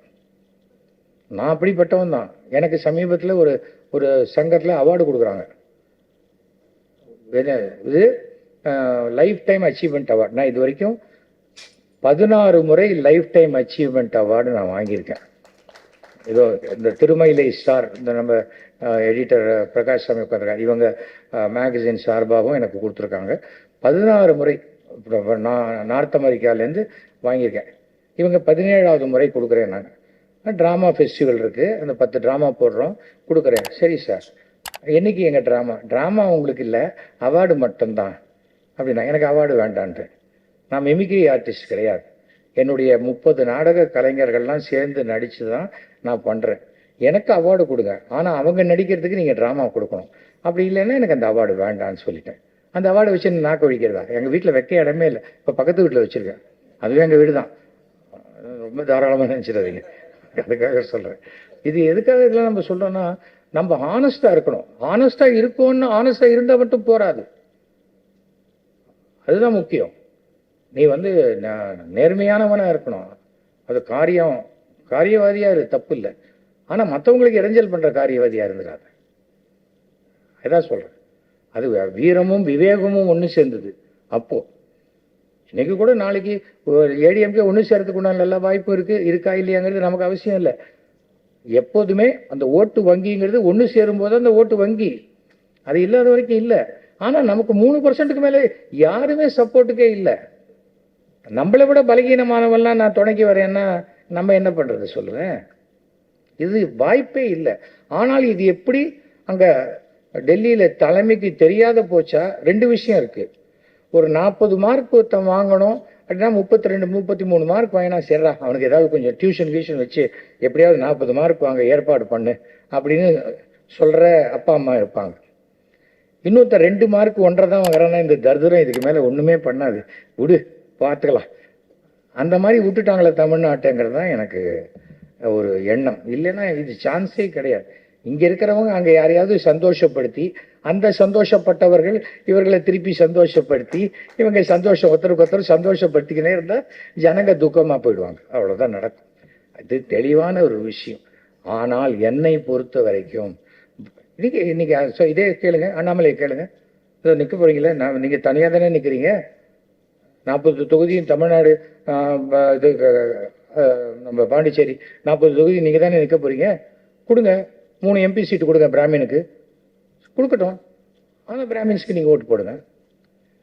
நம்ம ஜாதிக்காரன் ஒத்த கூட தேர்தலில் நிற்கலன்னா ஒன்று நோட்டாக்கு போடணும், இல்லை நம்ம ஜாதிக்காரனை நிற்க வச்சு அவனுக்கு ஓட்டு போடணும். சும்மா ஏமாந்து போகாது. அண்ணாமலை பேச்சை நம்பாதீர்கள். உங்களுக்கு யாருக்காவது இதுக்கு மேலேயும் பிரச்சனை ஏதாவதுன்னா 9841023545 இதான் என்னுடைய செல் நம்பர். எனக்கு ஃபோன் பண்ணுங்க. ஓகேயா? ரொம்ப அண்ணாமலையை பாராட்டணுன்னா எனக்கு ஃபோனே பண்ணாதீங்க. நீங்கள் அவருக்கே ஓட்டு போட்டுக்காங்க. உங்களுக்கே வசதி இருந்தால் 2 ஓட்டு கூட போடுங்க, இல்லை போட்ட ஓட்டையே வெளில கொண்டு வந்து கூட காட்டுங்க. அதெல்லாம் ஒன்றும் பிரச்சனையே கிடையாது. பட் நான் நம் சமுதாயம் முன்னேறுவதற்கான விஷயத்த சொல்கிறேன். அண்ணாமலை முன்னேறதுக்கான விஷயத்த சொல்கிறதுக்கு நான் இங்கே கிடையாது. அது உங்களுக்கு நியாயமாகப்பட்டதுன்னா செய்யுங்க, அவ்வளோதான். அதுக்கு தான் நான் சொல்கிறேன். சும்மா இதனால் மோடி பலகீனமே ஆக மாட்டார். நல்லா தெரிஞ்சுக்கணும். இப்போ திருப்பி சொல்கிறேன், கொஞ்சம் லேட்டாக வந்தாங்க 2 பேர், அவங்களுக்காக தான் இதை சொல்கிறேன். நீங்கள் மோடி இந்த முறை 2024 ஹேட்ரிக் பிரைம் மினிஸ்டர் ஆகி இந்தியாவில் அவர் பெருவாரியான மெஜாரிட்டியோட ஆட்சியில் அமருவார். ஃபஸ்ட்டு 5 வருஷம் அவர் அடித்த அஸ்திவாரத்தை சரி பண்ணார். அடுத்த 5 வருஷம் இன்ஃப்ராஸ்ட்ரக்சரை சரி பண்ணார். இப்போ 3வது 5 வருஷத்தில் என்ன உண்டோ முன்னெல்லாம் மற்ற கண்ட்ரிக்கெல்லாம் போகும்போது அந்த பாஸ்போர்ட் இருந்தது, ஆர் யூ ஃப்ரம் இந்தியா அப்படிப்பான். இப்போ இந்தியன் மோடிஸ் கவர்மெண்ட் அப்படின்றான். அந்த பெருமையை வாங்கி கொடுத்தா அவருக்கு நம்முடைய மனமார்ந்த நன்றி. அவ்வளோதான். அது வேற. அதுக்காக உடனே நீ இந்தியா கூட்டணிக்கு எதிரியா? அது வேற இது வேற. அவங்கவங்க 1000 கூட்டணி வச்சிருப்பாங்க. நான் என் நிலைமையை தான் சொல்கிறேன். ஆனால் இங்கே ஓட்டு போடணும்னு வரும்போது சவுத் சென்னையில் நான் ஓட்டு போடணும்னு வரும்போது சவுத் சென்னையில் யார் கேண்டிடேட்டு? அவர்கள் பிராமணர்களுக்கு எங்களுக்கு என்ன செய்வாங்க? இல்லை தேச நலன் முக்கியம். ஏன் நான் தேச துரோகியா? இது வரைக்கும் 1 பைசா கூட எனக்கு டேக்ஸ் பேலன்ஸ் கிடையாது. அப்புறம் என்ன, இதை விட என்ன வேணும்? டேக்ஸ் கட்டாத இருக்கானா? பிளாக் பண்ணி வச்சுக்கவே இல்லை. எங்கள் வீட்டில் என்ன பேலன்ஸ் இருக்குப்பாங்க, வாங்க செக் புக் இருக்கு பாருங்க, அவ்வளோதான். என்ன பண்ண முடியும்? நம்ம இதுதான் தேச சேவை. தேச சேவைன்னா எல்லாம் துப்பாக்கி இருந்தால் அங்கே போயிட முடியுமா? அதெல்லாம் ஒன்றுமே கிடையாது. சும்மா எல்லாத்தையும் தேச சேவையில் நாங்கள். எங்கள் வீட்டில் கூட ராத்திரி சேவை தான். ஆனால் இது எலுமிச்சம்பழ சேவை. அதாவது ரொம்ப உணர்ச்சி வசப்பட்டு நம்ம ஆட்கள் கூவுறது தான் ரொம்ப அதிகமாக இருக்கு. அது ரொம்ப don't try to be more loyal than the queen and king அப்படிம்பாங்க. இவங்க ஓவராக கதறாங்க. அதான் இங்கே ஒருத்தர் வந்திருக்காரு, அவர் மேலே ஒரு கேஸ் போட்டாங்க. 2 நாளில் அவர் பெயிலில் வந்துட்டார். அந்த கேஸை முடிக்கிறதுக்கு யார் அனுப்புவாங்க கட்சியில்? இத்தனைக்கு அவர் கட்சிக்காக தான் ஏதோ பேசியிருக்கார் உணர்ச்சி வசப்பட்டு. அதுக்காக சொல்றேன். அதாவது ஒரு சமுதாயத்தில் நம்ம இருக்கும்போது உன்னுடைய ஜாதி, அதோடைய வரம்பு முறை, எல்லாத்தையும் ரிச்சுவல்ஸ் எல்லாத்தையும் வீட்டுக்குள்ளே வச்சுக்க. இறங்கும் பொழுது நீ மந்தவெளியில் இருக்கியா, மந்தவெளிக்காரனா இறங்கு. மயிலாப்பூரில் இருக்கியா, மயிலாப்பூர்காரனா இறங்கு. சென்னையில் இருக்கியா, சென்னை ஸ்டாரு. அதை விட்டுட்டு நான் யார் தெரியுமா இப்படி தான் எங்கள் தாத்தாவுடைய காலத்தில் ஒருத்தன் தெரியாதனமாக அக்ரகாரத்துக்குள்ள நுழைஞ்சான், அவனை தலையில் அப்படியே தலையீடாக கட்டி அடிச்சான்னு ஒருத்தன் எழுதிருக்கான். செருப்பால் அடிக்க வேணாம் அவனை. அப்போ எப்போ அவனை அடித்தான்னா, அப்போ என்னுடைய தாத்தாவுடைய தாத்தாவை உங்கள் தாத்தா அடிச்சார்ல, இப்போ ஒன்றை நான் அடித்தா என்னன்னு அவனுடைய பேரை நினச்சா அது தப்பு இல்லைல்ல? ஏன் பழம்பெருமையை பேசுகிற? பழம்பெருமையை அயோக்கியத்தனமாக பேசுகிற? பேசக்கூடாது. எனக்கு எத்தனையோ பேர் திராவிட கழகத்தில் இருக்கிறவங்க நண்பர்கள் இருக்காங்க, மாற்று கருத்துடைய நண்பர்கள். நான் அவங்களோட போவேன், நான் வாசலில் இங்கே டீ சாப்பிட்றேன், நீ கோயிலுக்கு போயிட்டு வாம்பாங்க, அவ்வளோதான். சுபவீரபாண்டியன் எனக்கு நல்ல நண்பர் தான். ஏன்னா அவர் எஸ்பி முத்துராமன் தம்பி. எனக்கு எஸ்பி முத்துராமன் அவ்வளோ நெருக்கமானவர், அவருடைய தம்பி. கருத்து வேறுபாடு வேற. அதுக்காக ஒரு மனுஷனை ஏன் வெறுக்கணும்? வெறுக்க வேண்டிய அவசியமே கிடையாது. அதுக்கு சொல்றேன், நாம நம்மளுடைய கன்விக்ஷன், நம்ம கொள்கைகள்ல நாம ஸ்ட்ராங்கா இருந்துட்டா எதிராளி கொள்கையில மறுத்து மறுத்து மறுத்து மறுத்து பேச வேண்டிய அவசியமே இல்லை. சாமி கும்பிடாதுன்னு சொல்லிட்டே தான் இருக்காங்க. கோவிலில் எங்கேயாவது கூட்டம் குறைஞ்சிருக்கா? நேற்றுக்கு பார்த்தீங்களே சூரசம்ஹாரம், டிவியிலெல்லாம் தாண்டி வெளியில் விழுறாங்க ஜனங்க, அந்த அளவுக்கு கூட்டம், கூட்டமான கூட்டம், லட்சக்கணக்கில் கூட்டம். ஏனென்றால் மக்களுக்கு கஷ்டங்கள் இருக்கிற வரைக்கும் அவர்கள் மனிதர்களை நம்ப மாட்டாங்க, தெய்வத்தை தான் நம்புவாங்க. இதுதான் அடிப்படை. நீங்கள் யாராவது ஒருத்தர் சொல்கிறான் போக, என்கிட்ட ஒருத்தர் சொன்னார், சார் நங்கநல்லூரில் ஒரு ஆஞ்சநேயர் ரொம்ப பவர்ஃபுல்னா, ஏன் மந்தவெளி ஆஞ்சநேயர் பகையிலே பலகீனமாக போயிட்டாரான்னு கேட்டேன். அதுவும் ஆஞ்சநேயர் தான், இவரையும் நீ கும்பிடலாம், ஆனால் சில இடத்துக்கு உண்டான அந்த பவர் இருக்கு. இப்போ ஏன் திருப்பதியில் அவ்வளோ பவர்? அது சுக்கிரஸ்தலம், சுக்கிரனுக்கு உண்டான இடம் அது. அந்த இடத்துக்கு நீ போய் ப்ரே பண்ணும்போது உன் ப்ரேயர் பெட்டராக பலிக்கும், அவ்வளோதான்.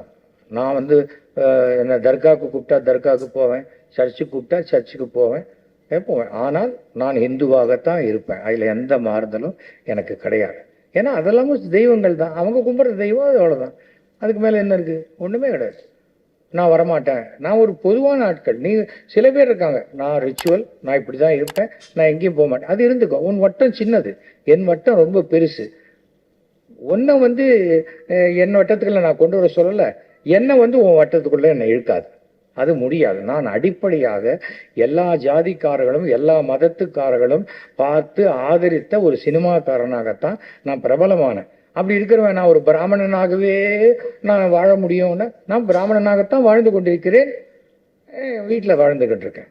நான் இது வரைக்கும் ஒரு டிராப் லிக்கர் சாப்பிட்டது கிடையாது என் லைஃப்பில், சிகரெட் குடித்தது கிடையாது. இதுக்கு மேலே என்ன வேணும் சொல்லுங்கள்? அதைத்தான் நான் போட சொன்னேன், அந்த வேட்பாளருக்கு போடுங்க, இவர் ஒழுக்கமானவர், இவருக்கு ஒரே ஒரு பொண்டாட்டி தான், ஒரே ஒரு வீடு தான், இவர் எப்போ கூப்பிட்டாலும் ஃபோன் எடுப்பார், அவர்கிட்ட ஒரே செல் நம்பர் தான், நமக்கே ஒரே வாய், எதுக்கு 3 ஃபோனு? என்னமோ தெரியல, அது என்னத்துக்காக எப்படிலாம் பண்ணுறீங்க? இதெல்லாம் தேவையே இல்லைங்கிறது என்னுடைய கருத்து. ஆகவே இதை திருப்பி திருப்பி நான் சொல்கிறது என்னென்னா, இதை நல்லா கேட்டுக்கங்க. இத்தனை இடங்கள் இருக்குது, இதை தோற்று போனவங்கலாம் இருக்காங்க பாருங்கள், 46 ஓட்டில் தோற்று போனவங்கலாம் இருக்காங்க. இது ஃபுல்லாக 2016 எலெக்ஷன், அதே மாதிரி 2021 எலெக்ஷன் ரிசல்ட் எல்லாமே இருக்குது. இதோ இங்கே Pammal Srinivasan is social activist, அவர் அடிப்படையாக, சார் கொஞ்சம் ஏந்த உங்கள்கிட்ட காட்டுங்க, இவர் அந்த இடபிள்யூஎஸ்க்காக குரல் கொடுக்கறதுக்காக அத்தனை ஊருக்கும் போய் போராட்டங்கள் செய்திருக்கார். இது போராட்டம் மட்டும் செஞ்சு பிரயோஜனமே இல்லை. கோர்ட்டுக்கு போக வேண்டிய இடத்துல கோர்ட்டுக்கு தான் போகணும், கோர்ட்டுக்கு போக மாட்டேன், நான் வள்ளுவர் கோட்டத்தில் போய் நிற்பேன் அப்படின்னா நம்ம 10 பேர் நிற்போம், போலீஸ் துணைக்கு 25 பேர் நிற்பாங்க. அது இன்னும் கேலியாக பார்க்கப்படும், அது சரியா வராது. நமக்காக குரல் கொடுக்கறதுக்கு அடுத்த ஜாதிக்காரர்களும் அடுத்த மதத்துக்காரர்களும் ரெடியா இருக்காங்கிறத மறந்துடாதீங்க. நான் இது மாதிரி சொன்னேன், சார் நீங்க மாத்திரம் அந்தனர் முன்னேற்ற கழகம் நீங்க ஆரம்பிங்க, நாங்க எங்க ஓட்ட போடுறோம், உங்களால தடுக்க முடியுமா அப்படின்னு ஒரு முஸ்லீம் கேட்குறாரு என்ன. சார் நீங்க நோட்டாவுக்கு போறதுக்கு மேலே இல்லை போடுங்க, அவ்வளவுதானே அப்படின்னு. ஆனா நான் தான் அதை கேட்டுட்டு இருக்கேனே ஒழிய அஃபிஷியலாக நான் போய் கேட்க முடியாது. நான் இன்னொரு கட்சியில் இருக்கிறவனா இருக்கிறபோது அதை போய் நான் செய்ய முடியாது, கான்ஃப்ளிக்ட் ஆஃப் இன்ட்ரெஸ்ட், என்னால் அதை செய்ய முடியாது. ஒருவேளை அப்படி ஒரு சூழ்நிலை ஏற்பட்டால் இருக்கு, இன்னும் 7 மாதம் இருக்கே, பூத்து கமிட்டி அமைக்க வேண்டியவங்களே இன்னும் 8 மாதம் இருக்கு, 9 மாதம் இருக்குன்னு தூங்கிட்டு இருக்கும்போது நான் ஏன் கவலைப்படணும் அதை பற்றி? அதெல்லாம் எனக்கு ஒரு அவசியமும் கிடையாது. தமிழ்நாட்டில் கிட்டத்தட்ட 90,000 பூத் இருக்கு. 90,000 பூத்துலேயும் ஒரு பூத்துக்கு 20 பேர் குறைஞ்சபட்சம் போட்டால் தான் ஒரு தேர்தலை உங்களால் ஃபேஸ் பண்ண முடியும். அப்படி இல்லைன்னா இருக்கிற ஒருத்தர் 2 பேரையும் விரட்டிட்டு பாக்கி பேர் அவங்களே ஓட்டு போட்டுப்பாங்க. உங்களால் ஒன்றும் பண்ண முடியாது. அந்த மாதிரி சூழ்நிலையில் 6000 பூத்து கூட ரெடி செய்ய தெரியாத அண்ணாமலை எப்படி தமிழ்நாட்டில் ஆட்சி அமைப்பார்? அல்லக்கைங்க நிறைய பேர் இருக்காங்க. மாதம் ஒரு 70-80 லட்ச ரூபா செலவழிக்கிறார் யூடியூப்பில் கூவுறதுக்காக. கொடுத்த காசுக்கு மேலேயே கூவுறவங்க நிறைய பேர் இருக்காங்க. ஆக அவங்க என்ன 2026 அண்ணாமலை சீஃப் மினிஸ்டர் வராட்டா என்ன இன்னொரு 30-40 இயர்ஸில் வந்துட மாட்டாரா அப்படிங்கிறாங்க. அப்படின்னா 2026 அப்புறம் இன்னொரு 40 இயர்ஸு 2066 யார் அண்ணாமலை வருவாரா? அண்ணாமலை பையன் வருவாரான்னு சொல்ல அவர். அந்த மாதிரி எதையாவது வளர வேண்டியது. அரசியல் என்பது இன்றைக்கு நீ என்ன செய்கிற மக்களுக்கு, அடித்தட்டு மக்களுக்கு நீ என்ன செய்கிற, அதை வச்சு தான் ஆட்சி அமைய முடியும். அது யாராக இருந்தாலும் உனக்கு 1000 கருத்து வேறுபாடு இருக்கலாம், என்ன வேணா இருக்கலாம். அது காமன் மேனுக்கு உன்னுடைய அஜெண்டா போய் சேராத வரைக்கும் ஒன்றும் பண்ண முடியாது. இதெல்லாம் பழைய துக்களுக்கு வாங்கி படித்தாலே போதும். அதுக்கெல்லாம் டைமே கிடையாது. நமக்கு ராத்திரி கொடிக்கம்பம் நடணும் 10 மணிக்கு. நீ கொடிக்கம்பம் நட்டுட்டா கொடிக்கம்பம் வந்து ஓட்டு போட போகுது. என்னதுக்கு கொடிக்கம்பம்? அமெரிக்காலாம் பாருங்க, ஒரே ஒரு கொடி தான், நேஷனல் ஃப்ளாக் மட்டும்தான், வேற ஃப்ளாகே கிடையாது. என்ன கேட்குறேன், என்ன சார் கொடி போட்டிருக்கீங்க, காங்கிரஸில் சேர்ந்துட்டீங்களான்னு. அவங்களுக்கு காங்கிரஸ் கொடிக்கும் தேசிய கொடிக்குமே வித்தியாசம் தெரியல. அப்போ யாரோ தனிக்கு கேஸ் போட்டிருக்கான். அந்த தாமரை சின்னத்தை எடுத்துடணும்.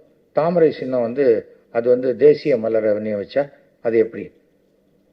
அடிப்படையாக தேர்தல் கமிஷனுடைய கொள்கை என்ன? நம்ம சின்னத்தை எலெக்ஷன் இதுக்குள்ளே எடுத்துன்னு போகக்கூடாதுல்ல, பூத்துக்குள்ளே. அப்போ எப்படி கை சின்னம் கொடுத்தாங்க? எல்லோரும் கையை வெட்டிட்டா உள்ளே போகிறாங்க. அப்போ அது தெரியலையே, அதை ஒருத்தன் கூட கேட்க மாட்டானா? கேட்கணும்ல.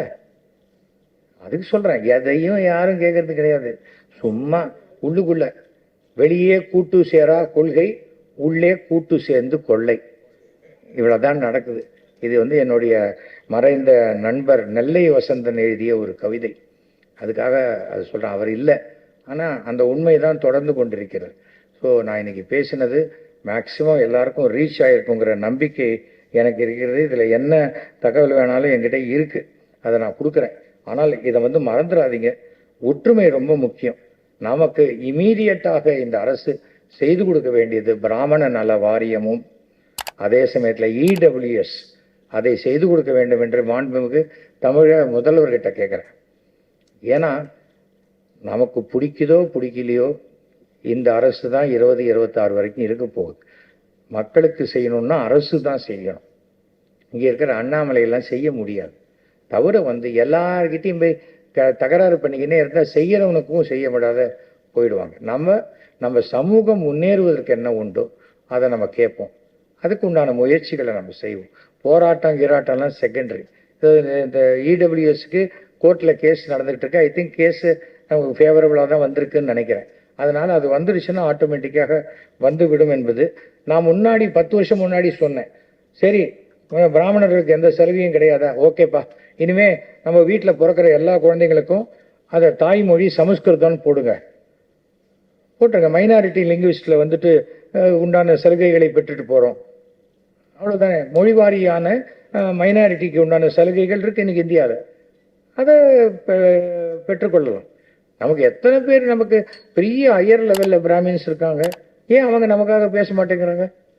ஏன்னா ஓரளவுக்கு மேலே நாம் போயிட்டா நாம் ஒரு ஜாதிக்காரனாக காட்டிக்கிறது கேவலம்னு நினைக்கிற மட்ட ரகமான புத்தி இருக்கிறதுனால தான் இது மாதிரி வராங்க. அதனால தான் அதுதான் உண்மையான விஷயம். எனக்கு என்னன்னா நான் பார்த்துட்டேன். எங்கள் அப்பா இறந்து போகும்போது வீட்டுக்கு வர சாஸ்திரிகளுக்கு கொடுக்கக்கூடிய மரியாதையும், அந்த சவுண்டி பிராமணன் ரோட்டில் நிற்க வச்சு அவனுக்கு கிடைக்கக்கூடிய மரியாதையும் பார்க்கும்போது அவனும் பிராமணன். அவனுக்கே இது ஒரு கேவலமான விஷயம். அவன் தான் பாட கட்டுறதுலேருந்து கயிறு கட்டுறதுலேருந்து அத்தனையும் பண்ணுறான். ஆனால் அவன் உயர்ந்த ஜாதின்னா எந்த உயர்ந்த ஜாதிங்கிற ஒரு வார்த்தையே கான்ஸ்டியூஷன் இல்லை. அதை தயவு செஞ்சு நீங்கள் யாருமே இனிமேல் உபயோகப்படுத்தக்கூடாது. சலுகைகள் மறுக்கப்பட்ட ஜாதின்னு சொல்லுங்க. பிராமணர் அப்படின்னு சொன்னால் பிராமணர் அல்லாதவர்னு வருது. பிராமணர்னு சொல்ல நான் ஐயருன்னு சொல்லு. அப்போ அவன் அந்த ஆள் மாற்றி தானே சொல்லணும். அப்போ நான் செட்டியார்னு சொல்ல போகிறார். அவ்வளோதானே. அப்படி வாங்க. சமூக நல்லிணக்கம் இல்லாமல் எந்த வெற்றியையும் பெற முடியாது, எதுவும் செய்ய முடியாது. அதுக்காக சொல்கிறேன், வீண் வெட்டி வம்புக்கு இதெல்லாம் போகிறது அவசியமே இல்லை. 1000 எங்கள் வீட்டு செவுத்து எழுத்த செவுத்தில் 1000 எழுதிருக்கோம், அதை படிச்சுட்டு வந்து நான் அப்படியே நிற்க போகிறேன்னா? நிற்க மாட்டேன். எனக்கு அது தேவையே இல்லை. அந்த மாதிரி தான் நமக்கு எது வேணுமோ, நம்ம நோக்கம் எதுவோ அந்த நோக்கத்தை நோக்கி நம்ம போவோம். போனால் 2024 எலெக்ஷன் வந்து இந்த அந்தனர் முன்னேற்ற கழகம் அவங்க நான் சொன்ன மாதிரிலாம் கேட்டு ஒழுங்காக நடந்து அவங்க செஞ்சு அதெல்லாம் செஞ்சாக்க இது வெற்றி வாய்ப்புக்குண்டான தேர்தல் இல்லை. தமிழ்நாட்டினுடைய பிராமணர்களுடைய ஓட்டு எண்ணிக்கையை ஒருங்கிணைத்து காட்டக்கூடிய ஒரு முயற்சி. இந்த முயற்சியில் வெற்றி பெற்றால் 2026 தோத்தவங்க எல்லாரும் வந்து இங்கே கூட்டணிக்கு வருவாங்க. யாராக இருந்தாலும் கூட்டணிக்கு வச்சுக்கோங்க. அது தேர்தல் கூட்டணி, கொள்கை ரீதியான கூட்டணி வேற, அவ்வளோதான். அந்த மாதிரி இருந்துட்டு போங்க. அதுதான் ஈஸியான ஒரு விஷயம். இதை தான் நான் சொல்லிக்க ஆசைப்பட்றேன். இதை தவிர நம்மளை பொறுத்த வரைக்கும் east R west our India is best, north R south our Tamil Nadu is the best. இதில் எந்த மாற்றமும் கிடையாது. உடனே ஒரு ஆட்சியை வச்சு அரசை வச்சு நாம் நம்மளை தாழ்த்தி கொள்ள வேண்டிய, நம்மெல்லாம் இங்கே டிக்கெட்டு வாங்கினா நம்ம சீட்டில் ட்ராவல் பண்ண முடியும். ஆனால் நார்த் இந்தியாவில் நீங்கள் டிக்கெட்டு வாங்கினா கூட ட்ரெயினில் உங்களை ஏற விடுவாங்களான்னு தெரியாது. அப்படியெல்லாம் இருக்குது. ஏன்னா இங்கே மக்களே அடிப்படையாக ஒரு நல்ல மனோபாவம் கொண்ட மக்கள். அதுக்காக சொல்கிறேன். எங்கே முன்னெல்லாம் வந்து இந்த ஸ்கூல் நல்லா நடந்ததுன்னு போடுவாங்க, இந்த ஸ்கூலில் இன்றைக்கி இந்த வாத்தியார் அடி வாங்கினார், இந்த டீச்சர் அடி வாங்கினாங்கன்னு போட்டால் தான் அது படிக்கிறாங்கன்னா அது பிரேக்கிங் நியூஸாக போகுது. அவ்வளோதான். நம்ம பிரேக்கிங் நியூஸ் பக்கம் போக வேண்டிய அவசியம் இல்லை. நாம் நல்லபடியாக லைஃப்பில் வரணும். அதுக்காக தான் நான் கேட்டுக்கிறேன். இந்த மாதிரி நல்ல வாய்ப்பு கொடுத்ததுக்கு அனைவருக்கும் என்னுடைய மனமார்ந்த நன்றி. மீண்டும் என்னுடைய செல்ஃபோன் நம்பர் சொல்கிறேன், 9841023545. I thank you all. ஏன்னா ஒவ்வொருத்தரும் இங்கே வந்திருக்கிறவங்க எல்லாருமே என்னுடைய நல்ல நெருங்கின நண்பர்கள். நம்ம கம்யூனிட்டி நல்லா இருக்கணும்னு இந்த வீடியோ எடுத்து எனக்கு காப்பி கொடுக்குறேன்னு சொன்னேன்.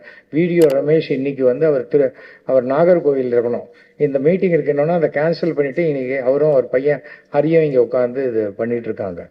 அதுக்காக சொல்கிறேன், ஒவ்வொருத்தருமே irrespective of community, irrespective of religion, இங்கே இருக்கக்கூடிய அத்தனை பேரும் நமக்காக வந்திருக்காங்க. நான் இந்த ஹால் ரொம்பணுங்கிறதுக்காக இந்த மீட்டிங் போடல. இந்த வந்த ப்ரெஸ் பீப்புள் கம்ஃபர்டபுளாக ஒரு வேத்துக்கொட்டாத ஒரு இன்டர்வியூ எடுக்கணும் அப்படிங்கிற ஒரே ஒரு எண்ணம் தான். அதே சமயம் நானும் வேத்துக்கொட்டாமல் நிற்கணுங்கிற ஒரு இது இருக்குது. இது அந்த ஒரு காரணம் தான். ஸோ இது முடிஞ்ச உடனே நீங்கள் இங்கே கேமரா இங்கே வந்துட்டிங்கன்னா நம்ம ஒரு கொஸ்டின்ஸ் ஆன்சர்ஸ் வச்சுக்கலாம், நம்ம அப்படியே பண்ணிக்கலாம். இதை வேணால் இந்த டேபிளை கொஞ்சம் பின்னாடி நகர்த்துக்கிறேன். மீண்டும் சந்திப்போம். அனைவருக்கும் நன்றி, வணக்கம், ஜெய்ஹிந்த்.